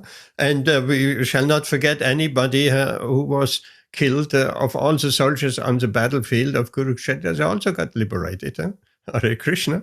And when Lord Chaitanya was present, then everybody else was also liberated. But the universe fills up with souls again and again. And there was, forgot his name, who said, Vasudev Datta, who said, if I will take the karma of all the living entities in the universe. Jesus Christ didn't say that. Jesus spoke about his disciples, but here Vasudev Datta, he speaks about all the living entities in the universe. I'll take the karma if that helps them to get out of this mess, liberated. So anyway, we could speak a lot about this topic. It seems to be a very, very wonderful topic where so many comments coming in. Huh? But if we just remember two things, Krishna wants us back. If we want to please Krishna, we make a big endeavor to go back in this lifetime. Second, it will not only benefit and please Krishna, it will benefit us, and it will benefit our family in the past and the future generations also. So if we take that home and we become more serious in our Krishna consciousness, then mission achieved of tonight. Hare Krishna. Okay, here we stop. We have a little quiz here. Let's quickly. Why don't you continue one more verse? Huh? Why are you not doing one more verse? Because we have already 10 to 9.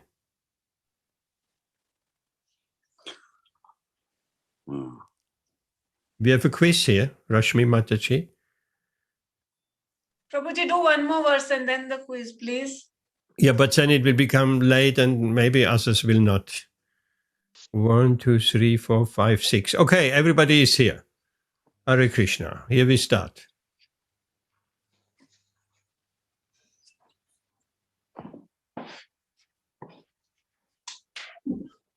It's a poll.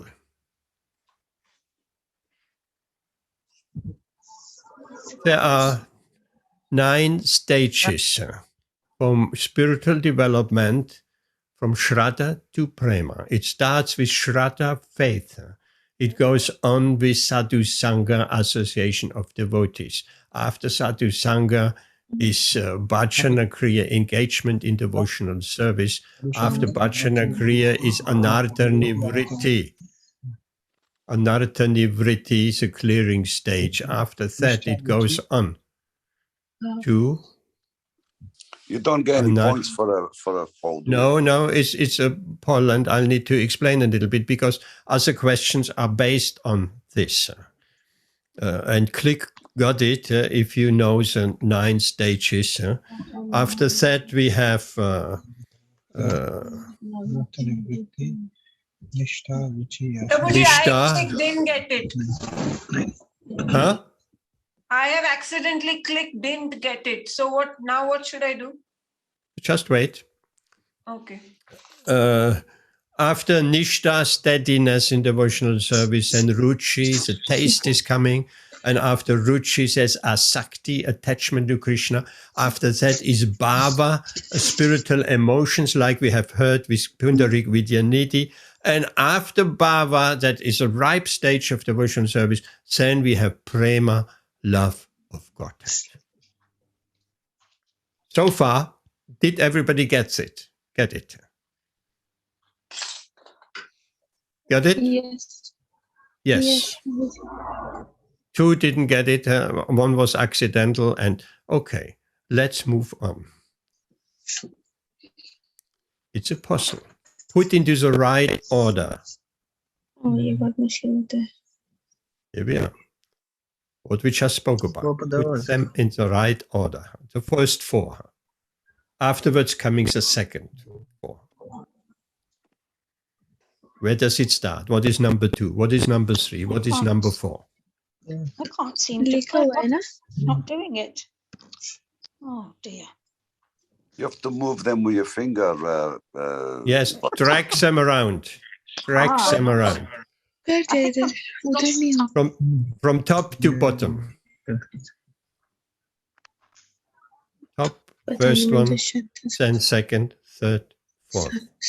That is going by time, and you're getting points for that.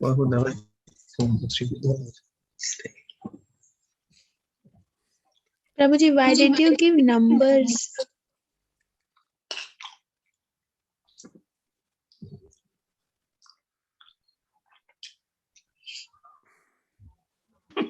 Correct, I got it correct. Yes, I shouldn't have put his numbers, isn't it? It certainly helped. It really helps. Okay. Hare Krishna. I only realized that now.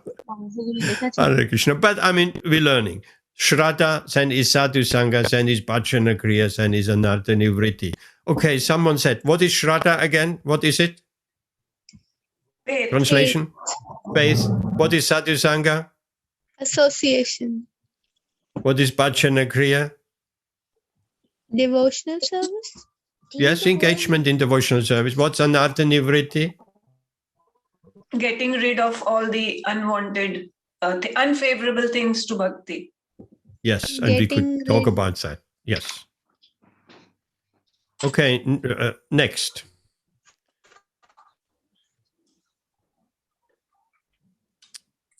Well, there's a numbers, unfortunately, again. So what do you do now? Well, track them in the right order. It's not dragging. Yes, it is dragging. How do you drag it, Prabhuji? With your finger. With your finger. Move Thank it. you. Move it. Move it.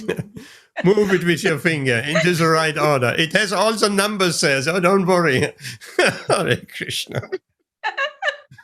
I can't even move it. Oh, yes. Why can you not move it? On the screen, you move it. No, it's With your finger. I'm doing it on the iPad. It's not moving only. Oh, your iPad is not moving. That is strange. It should be moving. But I mean, the main thing is after Anartha Nivritti, we have Nishta. What is Nishta? Steadiness. Steadiness. What does it mean? Steadiness in devotions. What does it mean? You do not give up your bhajana kriya even if there are obstacles. Okay, like what? Give an example. If you fail in the exam. Like going to a party. What? Going to a party. Going to a party? Krishna has just gone to a party just now. So he does one round. So he did it before going to the party. Hare Krishna. Like chanting one's rounds. Whatever one has fixed up as one's minimum rounds, it may be 11, it may be 5, it may be 16. That is Nishta. If we do it, whatever happens. Right? Not if our mind screams out, oh, I'm so busy today. Not today. So that is Nishta. Our bhajan is steady. Ruchi. What is Ruchi? You start getting taste. We start getting a taste. We're not just doing it out of duty. Before we're doing it out of duty because Guru says chant 16 rounds, or we have fixed, I have to do my 8 rounds, whichever. We are on Ruchi. We're actually getting a taste. We don't have to force ourselves. We want to chant. It's beautiful. We have a taste, and that taste is making us chant continuously. Then Asakti is next. What is Asakti? Attachment. Yes, we become so attached to Krishna. So attached. That's a forerunner of Bhava, and Bhava is what? Bhava is love. Emotion. Bhav is love. Emotion. It's emotion, spiritual emotion, which we exchange with Krishna. Directly spiritual emotions exchange with Krishna. That is a very, very advanced stage, because after that, it's prema, love of Godhead. Okay. So we have Ben on top, ARDD, Pragnesh, Anil, and Rashmi. Let's move on. It's a poll. Oh, that's interesting. That's interesting. It's a poll. There are no points. Just where would you think you are? This. Interesting question, isn't it? Okay, we have different answers on Sadhu Sangha. Well, everybody is on Sadhu Sangha, otherwise we wouldn't be here. Anartha Nivritti. I mean, it's a conjunctions that do overlap in some ways. And then we have Shraddha. Yes, I would expect everybody's on Shraddha. Bhajana Kriya. Yes, engagement in devotional service. Beautiful. Next. Another poll. Anyone would place themselves on any of the next four?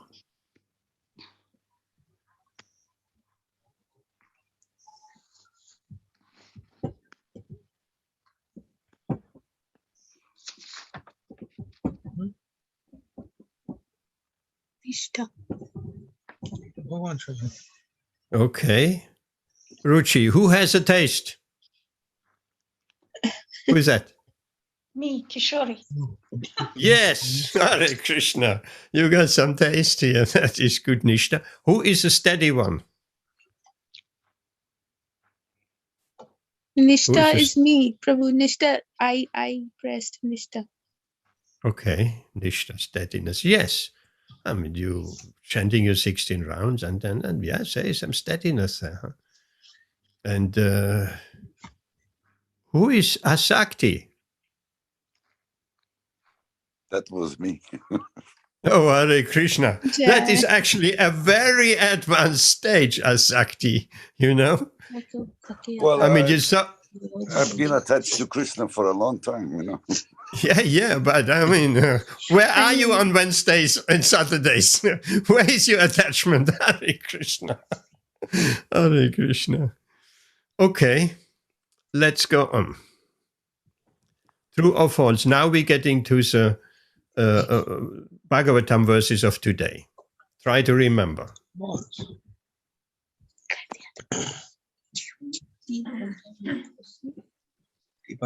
Yes, it's false.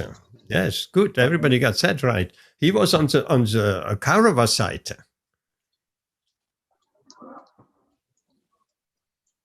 True or false? Interesting question. Yes, of course it's. Who said it's true? Me. Who is me? Rashmi, is that you? Yes. No, he was. Even so, it says everybody was on the battlefield was killed except the Pandavas. But he, Kripacharya, he appears and becomes the spiritual master of Parikshit Maharaj. So he wasn't killed, obviously. Okay, yeah. Okay. Right? Right. Types the answer. Is it possible to revive the Vedic process of purification in this age? No. Well, that's whatever. You type your answer. Yes or no?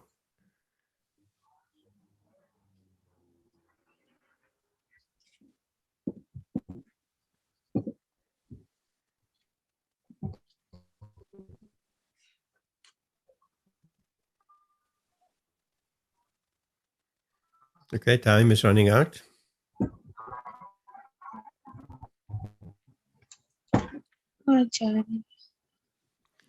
No. No. In this age, we have the Pancharatrika system and we have the Sankirtan system. Hare Krishna. Good. Next. True or false?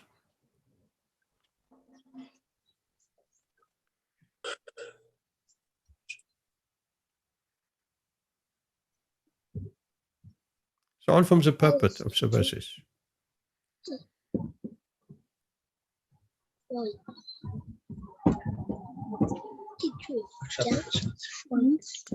It's false, of course. Everybody got that right.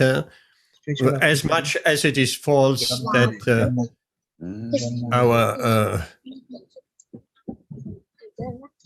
if we are Brahmana, Kshatriya, Vaishya, Shudra, it depends. It depends not on birth. Quiz. Interesting question. We spoke about that last time also. When is it performed? Samskaras.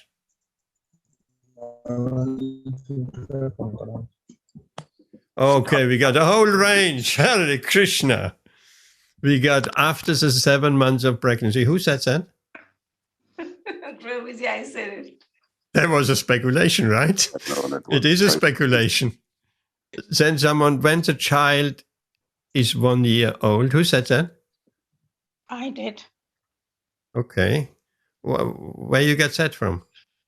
No, I thought it was it's when the child starts eating, feeding. Nah, isn't the it? grain, the first Grains. grain eating ceremony is not the Garbhodana Samskara. What's the Garbhodana Samskara? Maybe Is, it's conception. yes, Get an intelligent child. yes. And it's not at the time of birth either. It's the first samskara, before husband and wife wanting to have a child. Okay.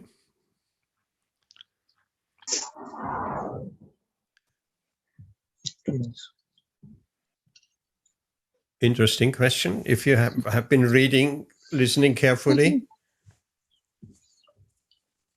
who was the older one? This false. Who said it was true? The twins. So why is it false? Were they twins? They're twins. They were twins, yes. Hare Krishna. That's a tricky question. They were twins, Kripacharya and Kripi.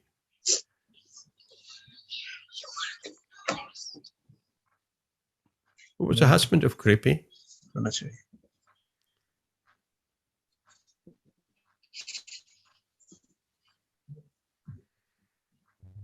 Also written in the purport.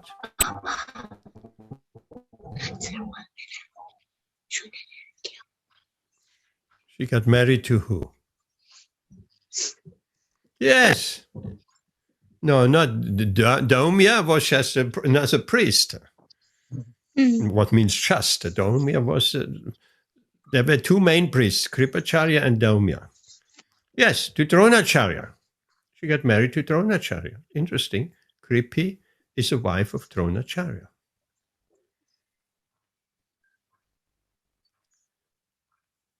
That's an old question. Just checking that everybody gets it.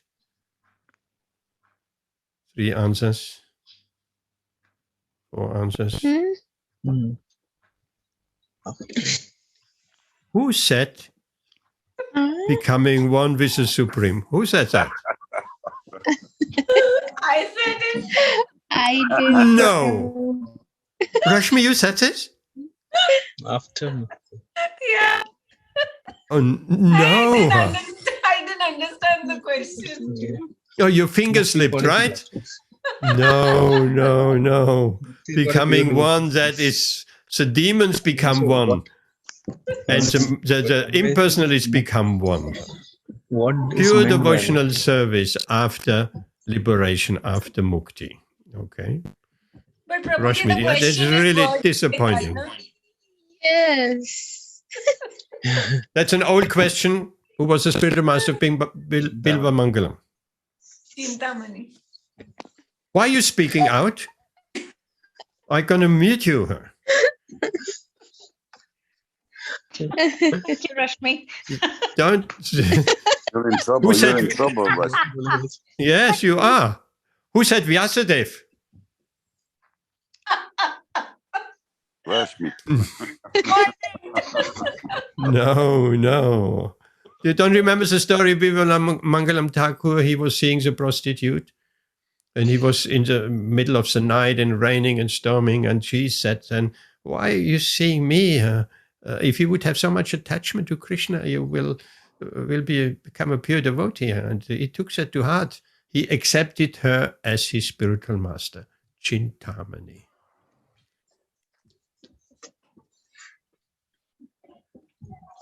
Okay, 2 more questions. Old question. I hope you remember that. Who said Bhaja Govinda, Bhaja Govinda? Mutamate. Was a pure guess. Bacha Govinda, Bacha Govinda. Even if you just remember that. Shankaracharya, yes. Lord Chaitanya, no. Narada Muni, no. Shankaracharya. He was an impersonalist, but at the end of his pastime, because he an incarnation of Shankara, is Lord Shiva. So he at the end he said, what does it mean? Bacha Govinda, Muta Mate. Muta. You are just all rascals, he said to his disciples. Just worship Govinda. Even so, he was proposing the impersonal philosophy. Just worship Govinda. Your grammatical word jugglery will not help you. So he's a Vaishnav. Hare Krishna. 16, second last question. What's the best purifying process? Well, that's easy, isn't it? Don't let your fingers slip brush me. Chanting the holy name. Yes, easy. Last question. Why should a householder give in charity?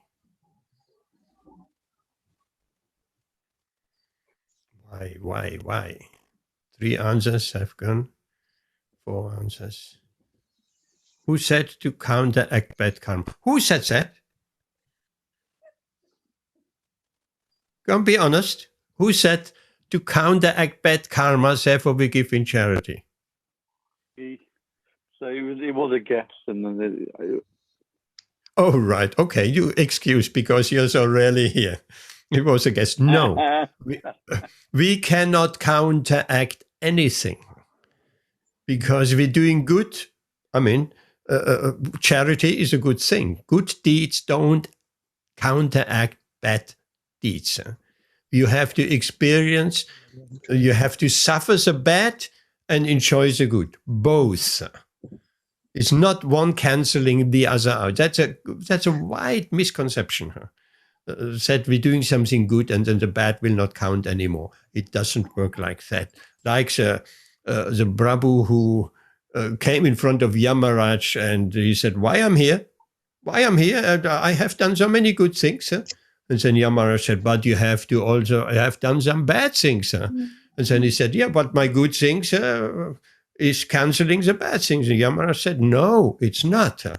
Now you decide. You want to first suffer the bad karma and then go to heaven and enjoy the good karma, or you want to first enjoy the good karma and then come to hell for the bad karma. So it doesn't cancel itself out. What happens then? There's a process of like atonement, that people get the chance to atone, and it doesn't work. Throughout Shastra, we find atonement. I mean, so many places in the scripture as well, it tells you, like, if you do this or you perform this, then all your sins get wiped out, Yes, it actually doesn't work. Atonement. There are loads of quotes. When it says that, like, if you follow Vakadashi, all your sins are purified, or yeah, but that's not atonement, is it? That's just the auspicious quality of Ekadashi. And even follow bathing in the Ganga. Because lots of people, they do atonement, don't they? Yeah, people do for atonement, but and then that clears out their sins. Like, I mean, people, they bathe in the Ganges, don't they? And they get freed from sin. So that's destroying their karma in a sense, isn't it? Yes, but they're keeping on doing more karma. The next moment they're coming out. Why? The question is, why does the Ganga, how does it work? The Ganga absorbs the bad karma. How does it work?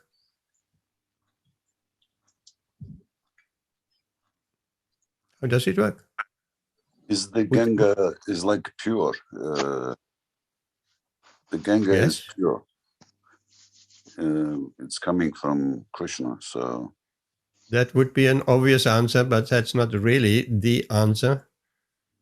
The answer is because devotees, purified devotees, bathe in the Ganga and they're absorbing that karma which has been left by the general populace. And there's also another interesting statement, just to go and bathe in the Ganga and not visit and hear from the devotees and the Vaishnavas, that will not do much good. We go to a pilgrimage place, we should hear from the devotees. Okay, that was the last question. Can we head back to Zoom?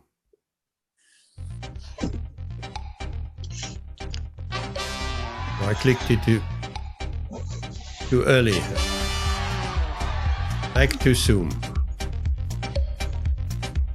We'll do it again.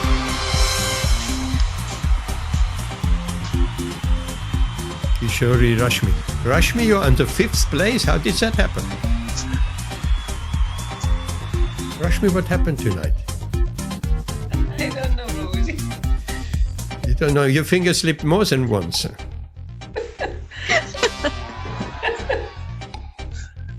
Let's do that once more. The podium. Are we all back in Zoom? Anil, number 3. Ben, number 2. Back to podium, sorry. Anil, 12 out of 14, you got right, number 3. Ben, 12 out of 14. And Mataji. And runners up is 4, Kishori, 5, Rashmi. Hare Krishna. Wonderful.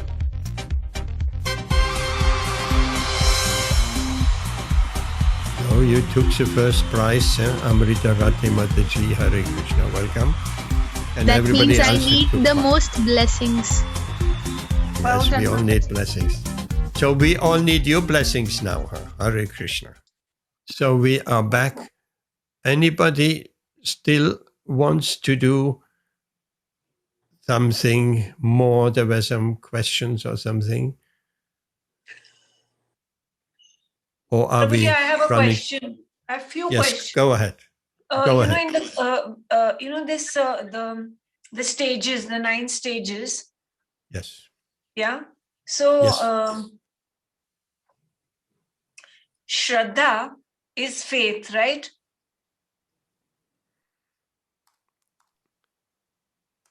Amrita Radhe Yes. Mataji Yes. leaving. Yes. Yes. Okay. Thank you, Amrita Radhe Mataji, for being here tonight. We'll see you back on next Saturday. And if you want to come on Wednesday, you're most welcome as well. Hare Krishna. Thank you for being here and well done. Okay, Rashmi, carry on. So in Shraddha, so sometimes, when something happens, which is, if something does not go the way you have planned, or some obstacle comes, or something bad comes in your life, some obstacle, something tragedy happens in your life, then you become sad, you lament. So actually that is and we become anxious, right? Anxiety. So when somebody has anxiety, then that person cannot be, that means that person does not even have Shraddha, no? Because recently something happened and I became extremely anxious for a few days. I did not give up chanting, but I was very, very anxious. So then a senior member in my family said that what happened to your faith? If you have Shraddha, if you have faith, then that should not happen. So then from that time onwards, I've realized I'm not even at the stage of Shraddha.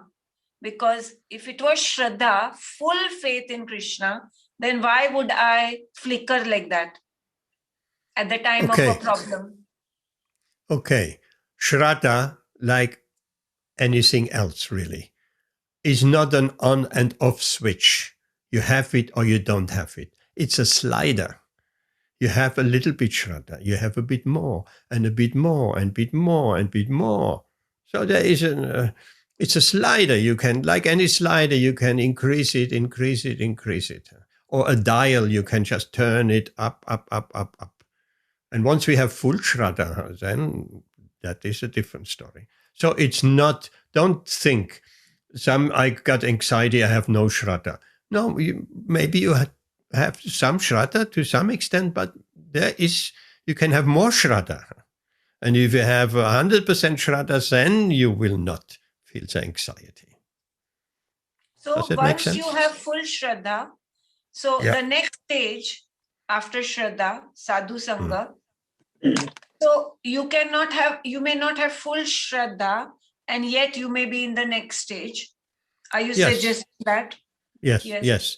That Shraddha is just bringing you into Sadhu Sangha, right? If you have a little bit of faith into the devotees and Krishna consciousness, you come to the Sadhu Sangha. There are plenty of people that don't have that faith. Like these invitations for Wednesday and Saturdays are going up to almost 100 people. How many people out of 100 people have enough faith to take to the Sadhu Sangha? There are others that think they may have faith, but they have so many distractions. So distractions are there in life. If we are distracted by the mind of something is more important than Krishna consciousness, something is more important than hearing Śrīmad-Bhāgavatam, something is more important than the Sadhu Sangha, the association of devotees, then our faith is very small. But if we have developed enough faith, enough Shraddha, then we will take to the association. I have to, again, remind ourselves on Samir Prabhuji. There was a lot of Shraddha there.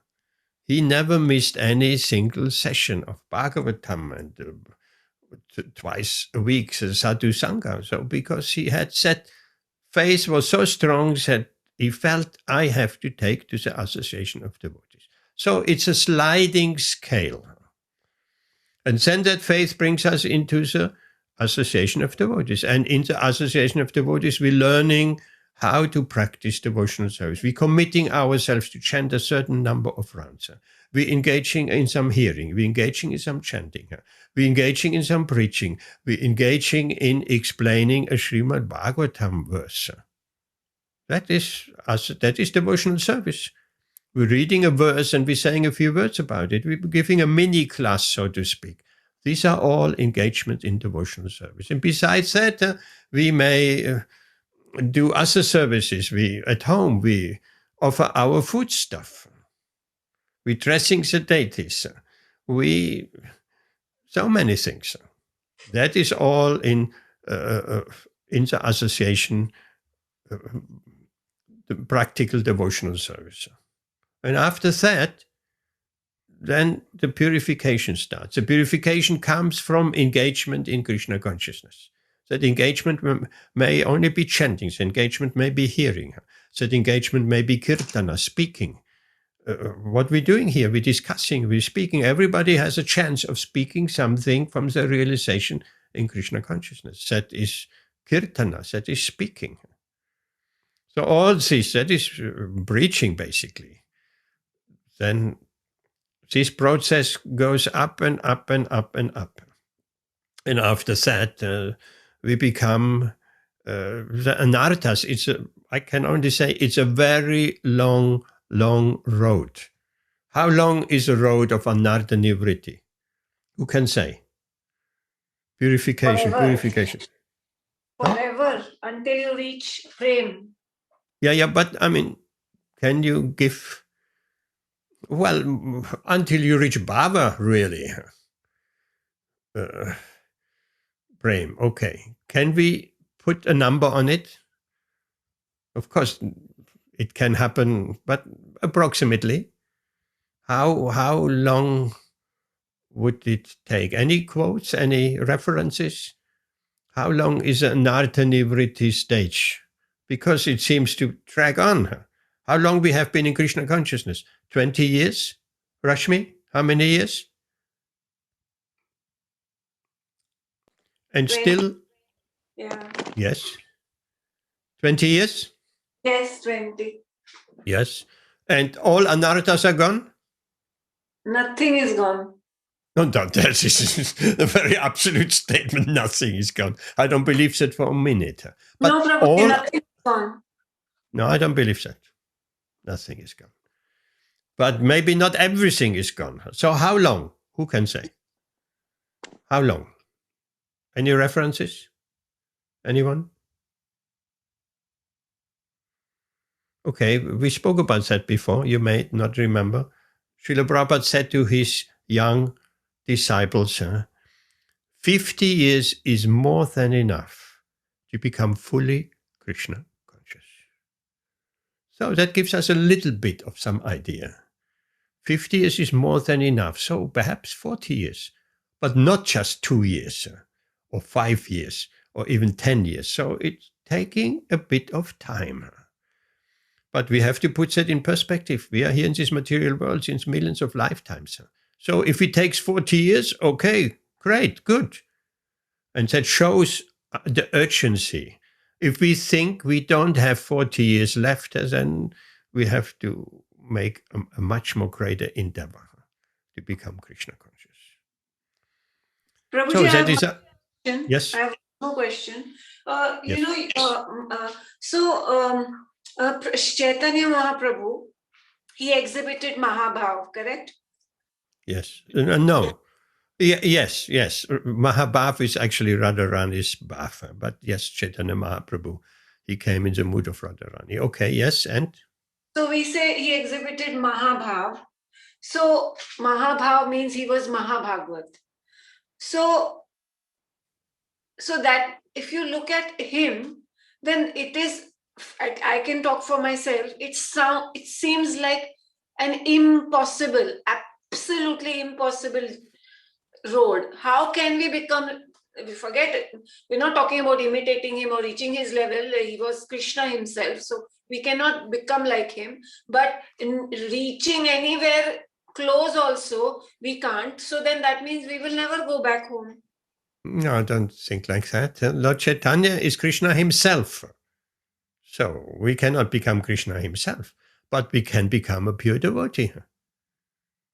Srila Prabhupada said that. We can become a pure devotee. In fact, Srila Prabhupada expecting all his disciples to become pure devotees. We are all expected to become pure devotees. Well, why not? You get purified. We're just keeping on the process. It's not, there is no end in sight. It's impossible. No, there's all hope. And mercy is there, and help from the Vaishnavas, and help from Krishna within the heart, help from within, help from without. We become pure devotees. Pure devotee, it means we finished with that business of serving Krishna, but also want something back. Right? We want something, our material desires to be fulfilled. That is the karma mishra bhakta. We don't just want to please Krishna, give to Krishna, without having anything back. That is the mix with karma. And that mixture can go away in due course of time. We are understanding we don't want anything back. We just want to serve Krishna without any return. We're not asking Krishna, I'll serve you, my Lord, but can you give me, I have some desires left. These desires will go away if we apply the process of chanting and hearing. They will fade away before we know the intensity have faded. They may still pop up here and there, and eventually they will all go away. We are losing completely interest in fulfilling our material desires. They're just not there anymore, or to a very minimal extent they are there. And the intensity has also decreased to a great amount. That is the karma which is mixed in our bhakti. And there is a gyan, we want knowledge in exchange for, which is, the karma we want in exchange for serving Krishna, that refers to the body and the mind, the body and the senses. And the jnana mishra bhakti, he is a bit better. He doesn't want in return anything referring to the senses and the body. He wants knowledge in return, but that's not pure bhakti either. We want something back. Krishna, I serve you, but you give me knowledge. And that is the jnani. I spoke with someone of our devotees recently and explained jnana can be used in two ways. If jnana can tempt us to impersonal speculation, or jnana can be a ladder. Jnana can be employed to get bhakti. Then jnana is okay. Not just for the sake of knowledge. We want knowledge back. So that, of course, jnana mishra bhakti is better than the karma mishra bhakti. Because Krishna is knowledge. It is very closely related. But we have to also get away from, we want knowledge back from Krishna. I'll serve you, Krishna, but give me knowledge. No. We don't want even knowledge back. We want just to serve Krishna. We don't want any of our material desires to be fulfilled. We don't want knowledge back either. Of course, getting knowledge for preaching, that is a different story. So, and once that portion of karma in our bhakti and that portion of jnana in our bhakti, if they have become zero, then we are on the pure devotional platform. Simple as that. So it's not a mystery how to offer pure devotional service to the Lord. It's very clearly defined. But in our devotional life, we have to make an endeavor to reduce the karma portion of our bhakti. We all have bhakti, but there is mixed with karma and it's mixed with jnana. So we have to make an endeavor in due course of time that karma portion is reduced from 40 to 30 to 20 to 10 to 5 to 3 to 0. And the same with that jnana portion. All what we want is to please Krishna. That can be achieved in this lifetime. And that is called pure devotional service. Then we see Krishna everywhere. And that's a liberated platform, Brahma Bhuta Prasanatma. Then pure devotional service really starts. The material modes of nature have no influence on us anymore. Does that answer your question? Rashmi?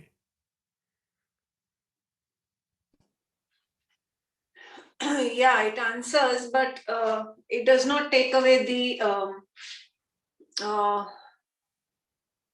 despair that it's too long, the journey. What is too long? What is too long? I don't think I will achieve it in 1,000,000 lifetimes. That is good to think like that, but we should be determined to achieve it in this lifetime. At least that determination we should have. It may not happen, because that contamination is so deep, deep, deep in the heart. It's really deep, that conditioning. But with mercy of Guru and Krishna and the Vaishnavas, it can be achieved. Of course it can be achieved.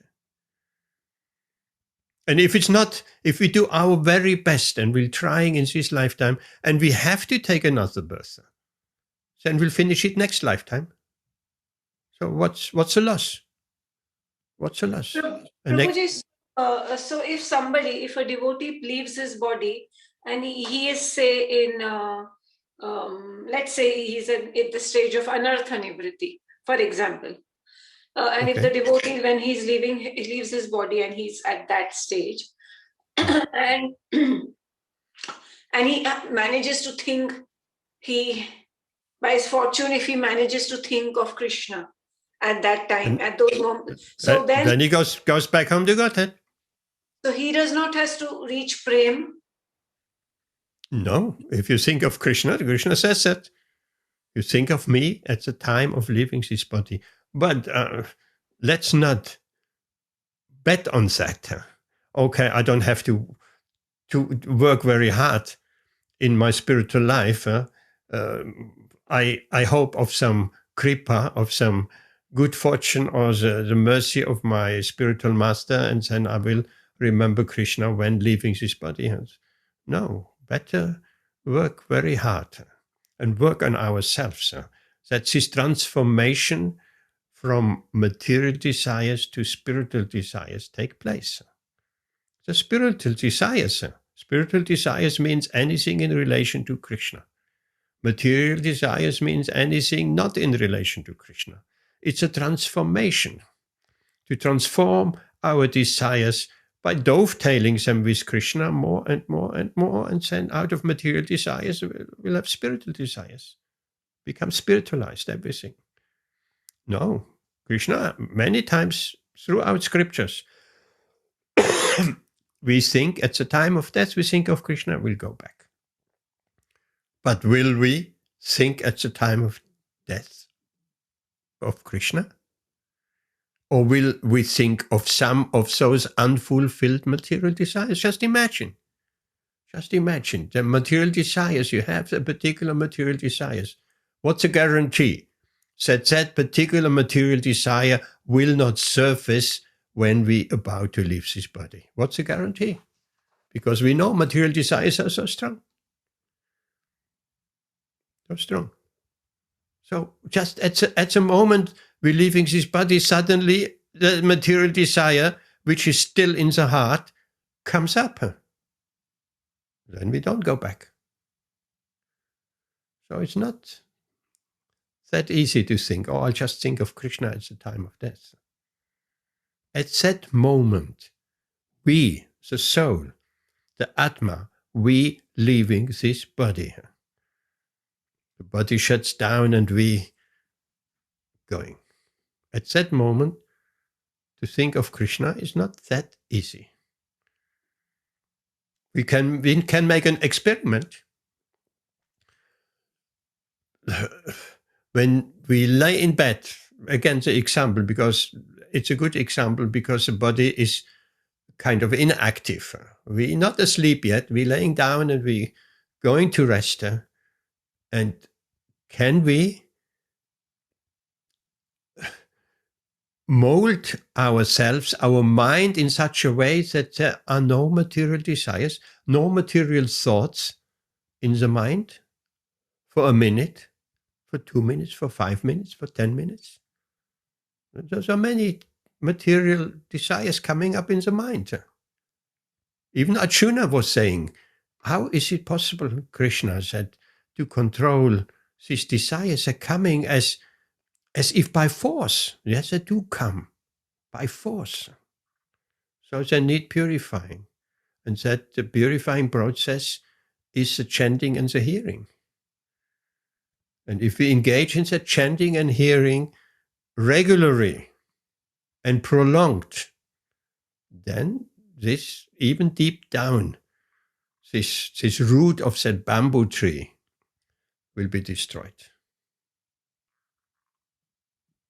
Anyone else? We should not be hopeless at all. Not hopeless at all. Very hopeful. Prabhuji, I have one more question if nobody else has. I don't want to hog all the questions. If nobody has it. Rashmi and then Ben. No, let Ben ask. I will ask after Ben. What? Okay, Ben first. Well, my question is in relation to one of the verses we read tonight and Prabhupada's purport. He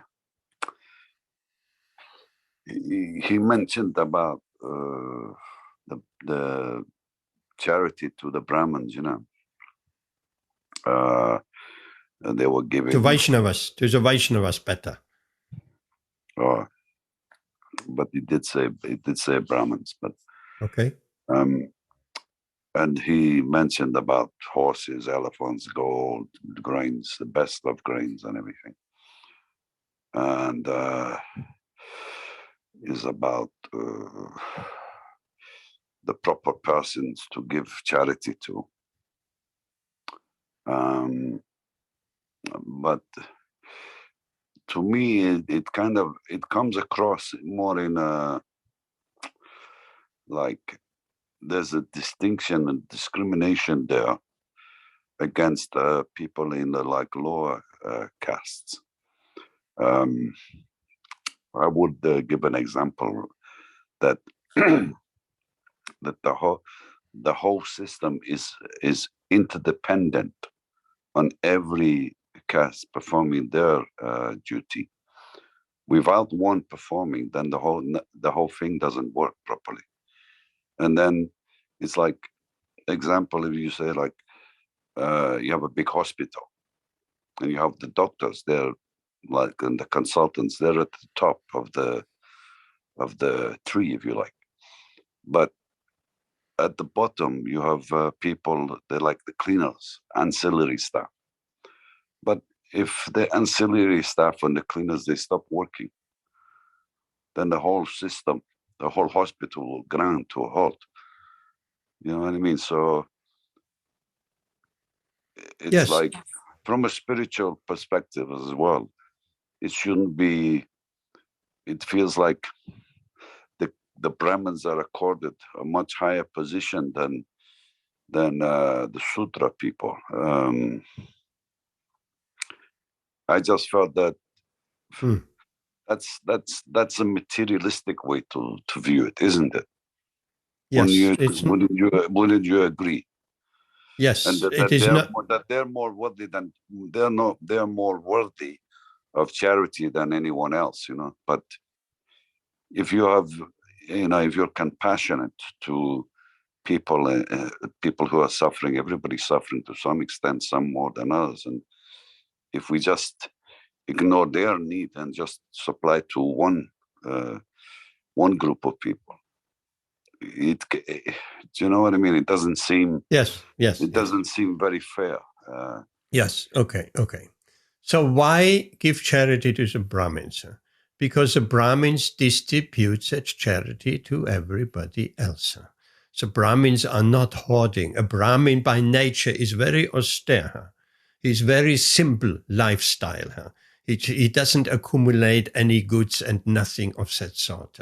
So therefore, give to the Brahmins, they distribute it. Give to the Vaishyas, they will not distribute it. They will hoard it. Look, the Vaishyas, the bankers, the business people, they will make profit and just accumulating. They will not distribute it to everyone.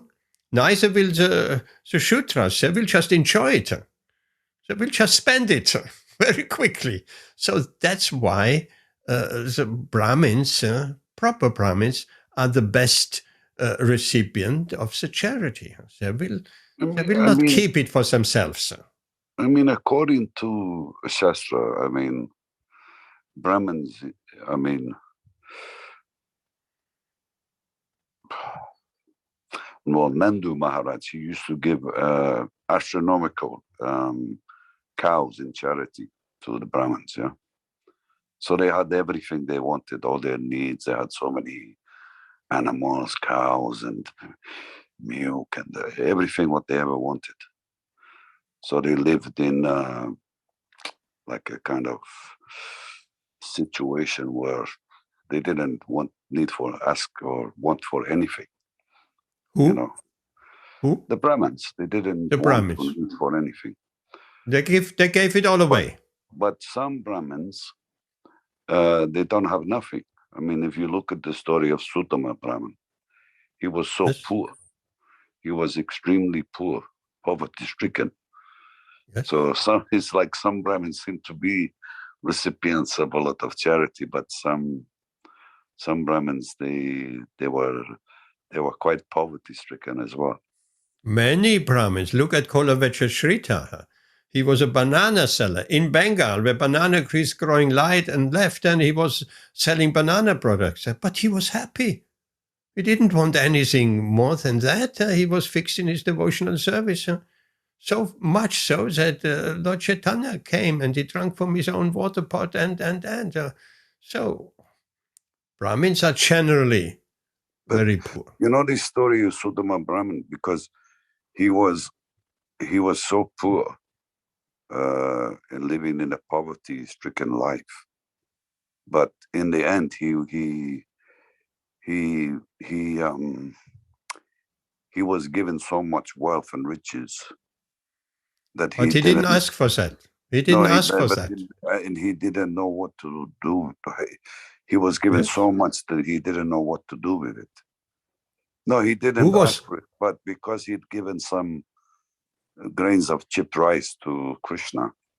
Yes, we know. That was he was reciprocate. He got this reciprocation to become free from that kind of condition. Yes, he didn't even want to go. He didn't even want to go, but his wife pushed him. He was forced by his wife. He was forced by his wife to ask for something, but he didn't want to. Yes. But because Krishna, he was going to eat more grains of this rice, and his wife had to tell him not to. Yes. Because if he ate more, goodness knows how much wealth would have come to him. No, it's not the more or less. It's not the quantity. But back to your other question. Yes, everything is needed. The Shudras are needed, the Vaishyas are needed, the Kshatriyas are needed, the Brahmins are needed. But comparatively, the Brahmins are the head of society. The Shudras are the legs of society. So you can carry on with one leg, but you cannot carry on without a head. So therefore Srila Prabhupada wanted to get the Varnashram society back. Srila Prabhupada was very much intent of creating a Brahmin class. Rashmi. Sorry, Prabhuji? Srila Prabhupada was very much intent of creating a class of Brahmins, of ideal character, the head of society. So you wanted to say something, Rashmi. Prabhuji, in the what Ben was asking, in the 4th canto, there is a lot of detail of this in the 4th canto on the Varnashram Dharma, and I remember when we were reading it. It was mentioned. Srila Prabhupada had written in the purport that actually the Shudras. The actual system was that the Shudras should not be even paid. So they were laborer, they were the laborer class. The reason was that the Shudras were materially maintained. They were maintained. They were not paid. The reason being, if you paid, they were both materially and spiritually less intelligent class, and hence they were laborers. And if they were paid, then they would misuse the money for sense gratification. So they would fall down to the Malecha class. So the aim of Varnashram Dharma was to create a civilized society where the Malecha becomes Shudra and so on and so forth. You're elevating yourself aim was to elevate everybody to a Vaishnava class. So that is the gradation. And even if you gave horses and cows to the Shudra, how is he going to maintain them? So the charity was given to the Brahmins were already prosperous, but in those purports it was also said that the Brahmin's duty was not only to receive charity, but the Brahmin had to give in charity. The Brahmin kept only what was needed for his basic necessities. And then the Brahmin used that whatever he had collected, and he would give it as prasad. So for example, if you see the devotees of Krishna, if you see I remember in the Juhu temple, whenever I used to travel with Mataji anywhere, she always had in her bag, she would have a little pot, and in that pot were pedas, those sweets, Mahaprasad sweets. And when the auto rickshaw would stop at a signal, and the beggar immediately comes to ask for money. So we would have given money to the beggar to buy food, but she would always stop.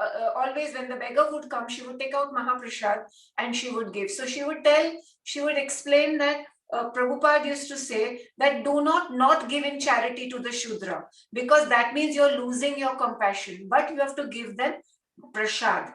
You don't give them money or anything. You give them Mahaprasad. So that you don't lose your compassion. That is to become hard-hearted. Is not you have to be par dukhi. You have to understand that they are suffering, and but not money. Because if you give them money, then they will use it for wrong purposes. Hare Krishna. That's what we usually do. What devotees do when they're in India. Even in the taxis are coming so many people and children and begging. We'll never give some money. We will give some prasadam. And they're happy. Hare Krishna. Well, there are so many nice points, but discrimination, just one last point. Ben, what you said, there seems to be discrimination. Sometimes, when I have spoken with someone other week, the tendency is we don't like discrimination because we take discrimination from a material point of view. But actually, so more we advance in Krishna consciousness, so more we discriminate. Discrimination is a good thing. But discrimination does not mean judgment. We discriminate, we don't judge. But discrimination has to be there. At the beginning, we think, oh, devotees are all the same. So as we make progress, we understand, no, we discriminate. It's not all the same. Everyone who's wearing a dhoti and tilak is the devotee. There are different grades of devotees. The neophyte devotees, the kanishta, the madhyama, the higher devotees. So more we advance, the more actually discrimination is there. But judgment is not there. So more we advance, so less judgment is there. We don't judge. But even the whole Varnashram system, it only works because there's discrimination. Someone takes a role of a Brahmin, someone takes a role of a Kshatriya, Vaishya, Shudra. But it's not fixed. Be born in a Brahmin family, always be a Brahmin. No. So the Varnashram society is meant that everyone is elevated to the position of a Brahmin and of a Vaishnava. Everyone is elevated. That's the idea of the Varnashram system, to elevate. And there is no judgment there in the Varnashram system, in the proper Varnashram system either. There is no judgment at all. One can be perfectly Krishna conscious as a Shudra. There are many examples in the Shastra of fully Krishna conscious pure devotees who would be classified as a Shudra. So pure devotees who are classified as a Kshatriya, as a Brahmin, is not just only Brahmins are pure devotees, no. Would that be offense to call us pure devotee a Sudra? A pure devotee is beyond. That's a contradiction in a sense. Yes. We even don't, it's actually even an offense to any devotees. We classify a devotee as a Shudra, as a Kshatriya. We don't classify a devotee, he's an Indian devotee, he's an American devotee. These are all offenses. A devotee is beyond all of that. Because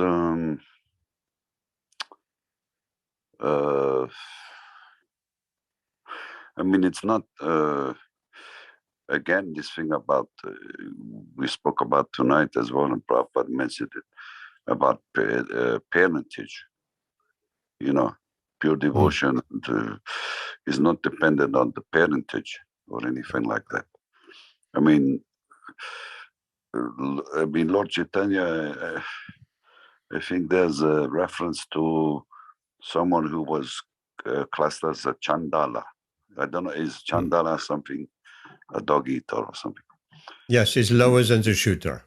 And becoming a pure Vaishnava. There you go. Yeah. So. Yes, these things are not try. When you say discrimination but not judgment, what do you mean by that? Discrimination to discriminate is not all to one. discriminate is not a judgment. Is not about being judgmental. Yes. To discriminate is not to Yes. be judgmental.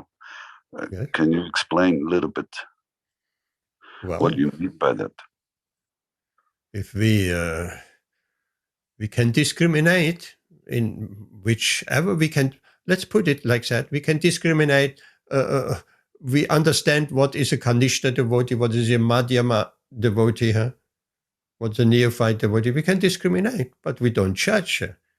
We don't judge that a Kanishta devotee is less worthy, or we're looking down at the Kanishta devotee because we think we are a Madhyama devotee. Not at all.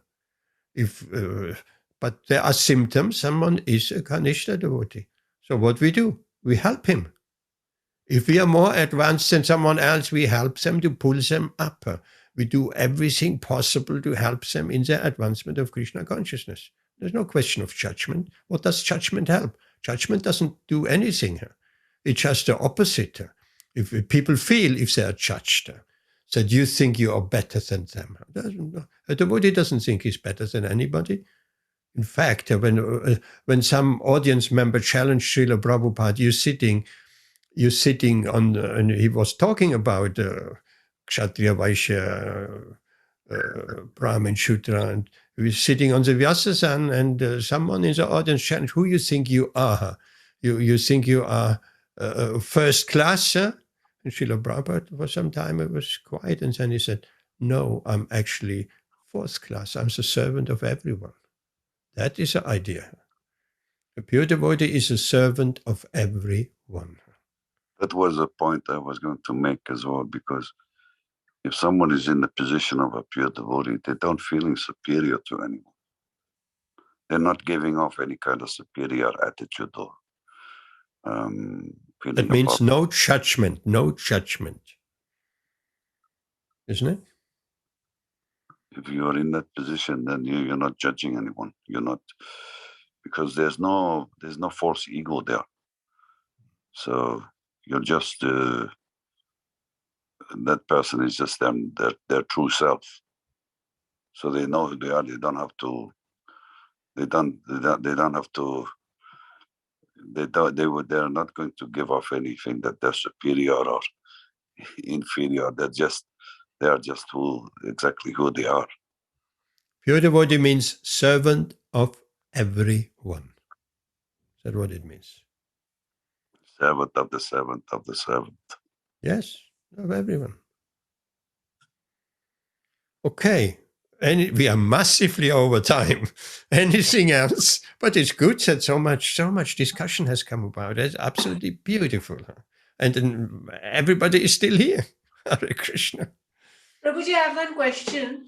Right, okay. I don't mind. We can go until midnight, but maybe not everybody. Short question. Last time you said something, and at the you quoted a verse, a devotee is never vanquished, from the Bhagavad Gita. So on Wednesday, those two ladies whom I help with, I read the Bhagavad Gita with. Yes. Your Sunday group? It has moved to Wednesday now. Okay. So what happened? Yeah, something happened, and that I don't know how the discussion reached to that verse. So that lady asked me, the Mataji asked me that, so when Krishna says a devotee is never vanquished, does he mean only the pure devotee? So I told her, as far as I understand, it means it does not, Krishna has not qualified the devotee. He has said devotee. So it does not mean whatever level of devotee, as long as you've started on that path. So am I correct? Because a number of times Krishna talks about devotee is very pure to me and whatever like that. And Krishna has not said the pure devotee is never vanquished. I don't know what Srila Prabhupada said in the purport. So what is the answer? Kunde kaunteya pratichanihi name bhakta pranashyati.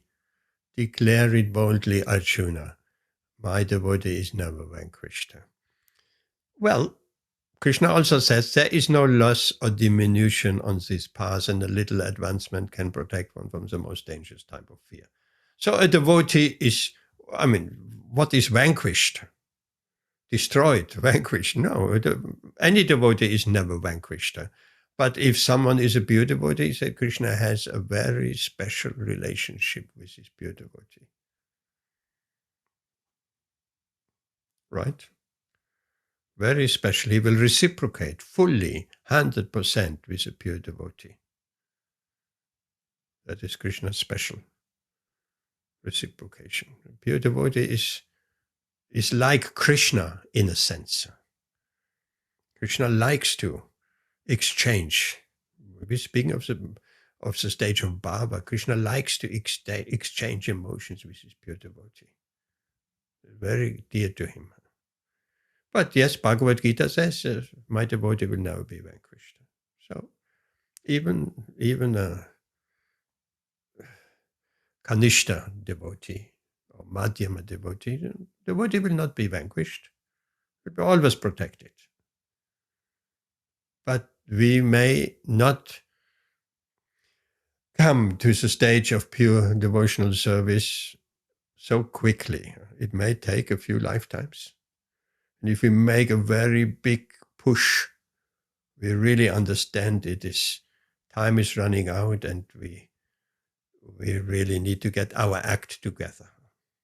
That we have to understand. We need to get our act together. Time is running out with every day. Every night we're sleeping. Every morning another day. Another day has passed. And we're coming closer to leaving this body. So it is the urgency of getting purified, the urgency of engaging in hearing and chanting. We feel that urgency, that Krishna is very pleased. He will reciprocate.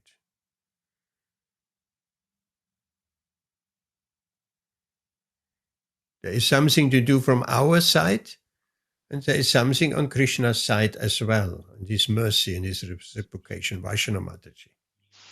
May I just say something? When you're talking about devotees, what stage? I know you're talking about all these stages. Where would you say the initiated devotee who has, it is some surrender, isn't it? It's a vow they've taken to perform the devotional service. And there's some people who've actually moved into the temple to do seva and dedicated their life. So what sort of stage would you say that is? Would you say that is complete surrender? Or where does it... Complete surrender? Okay, I get your question. There is a commitment there, an initiated devotee. At least the commitment is to chant 16 rounds and follow the 4 regulative principles. That's a big commitment. Not everybody is doing or can do that commitment of chanting every day 16 rounds minimum and following all the 4 regulative principles without fail. That is a commitment, and that is a certain step of advancement for sure. But it doesn't necessarily say one can be initiated chanting 16 rounds and follow the 4 regulative principles and can be on the platform of a Kanishta Adhikari. Right? One may be chanting 16 rounds and following the 4 principles, but has not got in his heart the proper respect and attitude towards other devotees. It can be. An initiated devotee, in short, can be a Kanishta Adhikari, or he can be a Madhyama Adhikari. So the initiation in itself, as the word says, initiation. We initiate, that's just the starting point of the process. Initiation is just the starting point. But we are all expected, and everybody here, Anil, Ben, Rashmi, Vaishana, myself, we are all expected to chant 16 rounds and follow the 4 regulative principles without fail. At least that. If we don't chant 16 rounds, then we chant 8 or 11, and we work ourselves up to that point of chanting 16 rounds. That's what Srila Prabhupada wants. So we should endeavor to achieve that. Doesn't mean we have not achieved anything. No, we have achieved. If we chant even 1 round, we have achieved quite a significant thing. But keep going. Let's keep going. Let's keep up till at least 16 rounds. And then it goes further. Then it goes further. We'll chant continuously. Continuous chanting. Wherever we are, whatever we do, just keep the mantra going. So, yes, to make that commitment of following the 4 principles of freedom and to chant 16 rounds, that is a commitment. That's a big commitment. And to surrender to Guru and taking those instructions down, we are on the road. We are properly on the road. Well, everybody else before that is also on the road, but there we're getting special mercy. Actually, let's emphasize that. And that's my own experience also. If we follow the 4 regulative principles without fail, and chanting 16 rounds, we're getting a special mercy from Srila Prabhupada. We're reciprocating directly with Srila Prabhupada. So we may think that sounds strange, but it's not strange. And it's not that we don't have some mercy, even if we chant 8 or 4 or 1 round. Yeah, let's keep on going. But by my personal experience, I can say of following 4 regulative principles and chanting 16 rounds is a different league. A different league in that sense of we getting a mercy we have not experienced before. And if we try to please Guru and Krishna by giving Krishna consciousness to others in some way of desiring to, whichever, to preach Krishna consciousness, then we're getting Lord Chaitanya's mercy and Srila Prabhupada's mercy. So the mercy is just coming. As we make our steps, the mercy is raining down on us. It's, again, there is discrimination. It's not all the same all the time. So more we surrender, Krishna will reciprocate. Krishna says in Bhagavad Gita, as all surrender unto me, I reward them accordingly. Yes, everybody is following my path in all respect. We are all following Krishna's path. But the degree of we surrender to Krishna, what we are surrendering, we're surrendering our spirit of enjoyment. We're not even surrendering our house, our car, our family. I'll give it all up and I go to the Himalayas. That is a false surrendering. That's not what we surrender. We heard today, Pundarik Vidyanidhi, he was materially, he looked externally like a materialist. That's not the criteria of Krishna consciousness. We can be very opulent or we can be very poor. It doesn't matter. What we're surrendering is our spirit of enjoyment. That we're surrendering. And that's a big thing because we are very attached. We think that's the only pleasure in life of enjoying materially. That we are surrendering. And then Krishna will reciprocate. Srila Prabhupada will reciprocate with that surrender. Mercy will just pour down bucket loads. That's what we want. We want Srila Prabhupada's mercy. We want the pure devotee's mercy. And if it comes, then so much is lifted off our head. Hare Krishna. Thank you. So in the meantime, let's just keep on going. There's no alternative. We'll keep on going. We have come so far in Krishna consciousness, surely we're not going to turn back. But someone can be deviated. Archamil got deviated. The devotees who get deviated. Of course, there's no loss. Even if they get deviated for the rest of their life, next life they're starting again exactly where they were deviated. But let's try not to get deviated. Let's keep Krishna fixed in front of us. I shall not get deviated. I shall make my best endeavor to go back home to Godhead in this very lifetime. Not getting too comfortable in our material, comfortable surroundings. And this can be finished at any moment. Our material comforts and our comfortable position, that can be disappearing in any moment, in various ways. But Krishna will never disappear. So let's not put our hopes and faith on our comfortable position. Everybody has a comfortable position, more or less. Some more, some less. That has been given to us somehow or other. It's also Krishna's arrangement, of course. But let's not get comfortable, too comfortable, and losing the urgency of Krishna consciousness. So, what else? Anil, what do you say? Well, I'm just enjoying listening to such wonderful discourse. Well, let's get together every Wednesday and Saturday. If we cannot do Wednesday, then every Saturday, without fail. That will be a big step ahead. There's a Sangha of devotees. It doesn't mean it has to be this Sangha of devotees. We must have Sangha. Rashmi has some other Sangha also, that's fine. It's not the only Sangha in the world here, but it's a Sangha.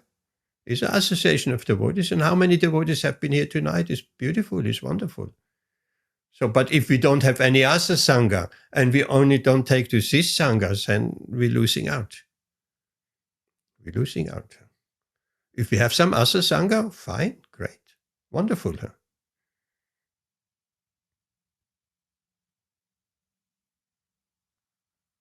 But again, if we just in our little hole, we have no Sangha, we have just our television Sangha at home, also many other material Sangha, then our progress will be very, very slow.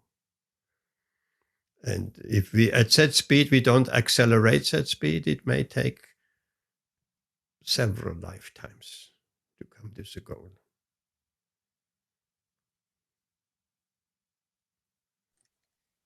Anything else? Yes, Anil. One thing, Prabhu.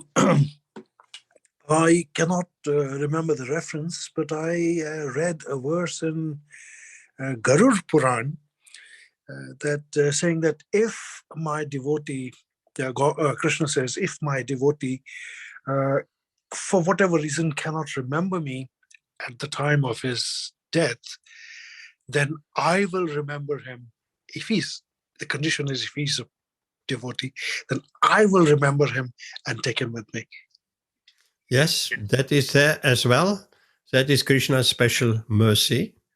Again, Kripa, mercy, can come from Guru, can come from Krishna. Yes, we have heard many times that if somehow or other my devotee and who has endeavored very much to in his Krishna consciousness, and somehow or other by chance at the moment of death, he cannot remember me. Then Lord Chaitanya, in his merciful feature, he will force himself into the mind of the devotee. That can happen. It doesn't have to happen, but it can happen. Yeah, So, but we can't rely on it. We cannot leave no, on it. that's what Srila Prabhupada says. The mercy, one can become Krishna conscious without even following any principles and just by the mercy of Guru. That is absolutely possible. But don't rely on it. That would be foolish, wouldn't it? I mean, there's Chaitanya Mahaprabhu, even a dog There's a katha that even a dog, when he touched by Chaitanya Mahaprabhu, went back to Godhead. So it doesn't have to be human even. Yes. Yes. What else? I'm just really trying to find that beautiful passage of what we... Right, I can't find it, what Srila Prabhupada speaks about. Oh, here it is. Okay, listen to that. That is very, very instructive, and it has to do with Srila Vishnu Chakravarti Thakur. Srila Prabhupada once told his disciples that in the 1950s, he read the commentary on this verse written by Srila Vishnu Chakravarti Thakur. He said, he was struck by the commentary, which further fixed him in his resolve to follow his guru's order to preach Krishna consciousness in English. The commentary is as follows, and that is Vishnu Chakravarti Thakur. The best kind of intelligence I can have is intelligence used in the service of Krishna. That intelligence is defined as fixed when it is intent upon my spiritual master's instructions, such as chanting the name of Krishna, remember his activities, and performing service to his lotus feet. Those instructions are my sadhana and my life, both in the beginning stages of bhakti as well in bhakti's perfectional stage. Right? This sadhana is not given up, even in the perfection stage. I desire only to follow his instructions. I accept nothing else in my life's work, even in dreams. Now, what are we talking here? Even in dreams.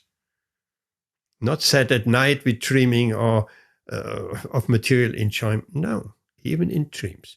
Whether I'm happy or distressed, whether the material world remains or is destroyed, I don't care. What a statement is that? Whether I'm happy or distressed, whether the material world remains or is destroyed, I don't care. There is no loss for me. I simply must carry out the order of my spiritual master. Being fixed upon his order is a determined intelligence and devotional service, and only by being fixed on his orders can such determined intelligence prosper. Isn't that a beautiful, beautiful paragraph with Srila Vishwanath Chakravarti Thakur? That's very strong. We have to come to set point, set Guru's order, Guru's desire becomes so strong that we don't care about anything else. The world gets destroyed, the world gets not destroyed. What do we care? All what we care is to follow the instruction and the order of our spiritual master. And that is exactly what Srila Prabhupada did.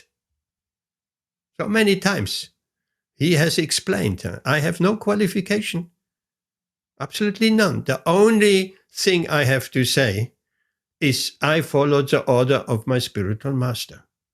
That is the only credit, without adding or subtracting anything. So that is the life and soul. We have to come to that our surrender to Guru and the order of Guru. We don't care about if we're distressed, if we're not distressed, if the world exists or not. We just follow, so attached to the order of our spiritual master. Then the mercy will come in bucket loads. And then Krishna will make all arrangements for such a devotee. Everything will be not, Krishna says, I preserve what they have, and I maintain of my devotees. I care completely. And I provide what they lack. I preserve what they have and provide what they lack. I thought that was a very, very nice paragraph. And Srila Prabhupada read that and said that reinforced his resolve to preach in the West, just to follow the Guru's order, exactly like explained. That's our life and soul, the order of the spiritual master. Full stop, nothing else we care. If we can come, that's called Guru Nishta. That is faith, fixed in faith of the spiritual master. Not that I accept what I hear from my spiritual master, but if something, are devotees also like that. If something doesn't gel with me, then that I don't accept. If everything is pleasing me, what I hear from Guru, I'm all right. If something I feel is not just going well with my, what shall I say, conditioning. If I hear something which goes against what I have learned all my life, no. We can come to that point, we accepting anything what we hear from Guru, anything what we hear from Srila Prabhupada. No prejudgment, if I like it or don't like it. We just accept anything. That is a good place to be in. Because there will be many things we haven't heard. We haven't heard everything what Srila Prabhupada is saying. There are so many books. You have to go, Anil. Yes, we are massively over time. And I think we'll finish on that note. Anil is going everywhere. Rashmi, I'm surprised, Rashmi, you're still here. What happened tonight? You were pushing. Let's do another verse, sir. What happened? Because Prabhuji, I am worried that I don't want to die without Rashmi finishing the Mataji, Bhagavatam. what happened to you tonight? Prabhuji, I don't want to die without finishing the Bhagavatam. I And we can't are hear. going so slowly. You can't hear me? You're speaking, but I cannot hear. You cannot hear me? Okay, let's stop here. Maybe my microphone, something is not right. Okay, let's stop here. And we'll see you back on Wednesday or Saturday. Hare Krishna. Hare Krishna, everyone. Hare Krishna. Hare Krishna, Rashmi. Hare Krishna, Mataji.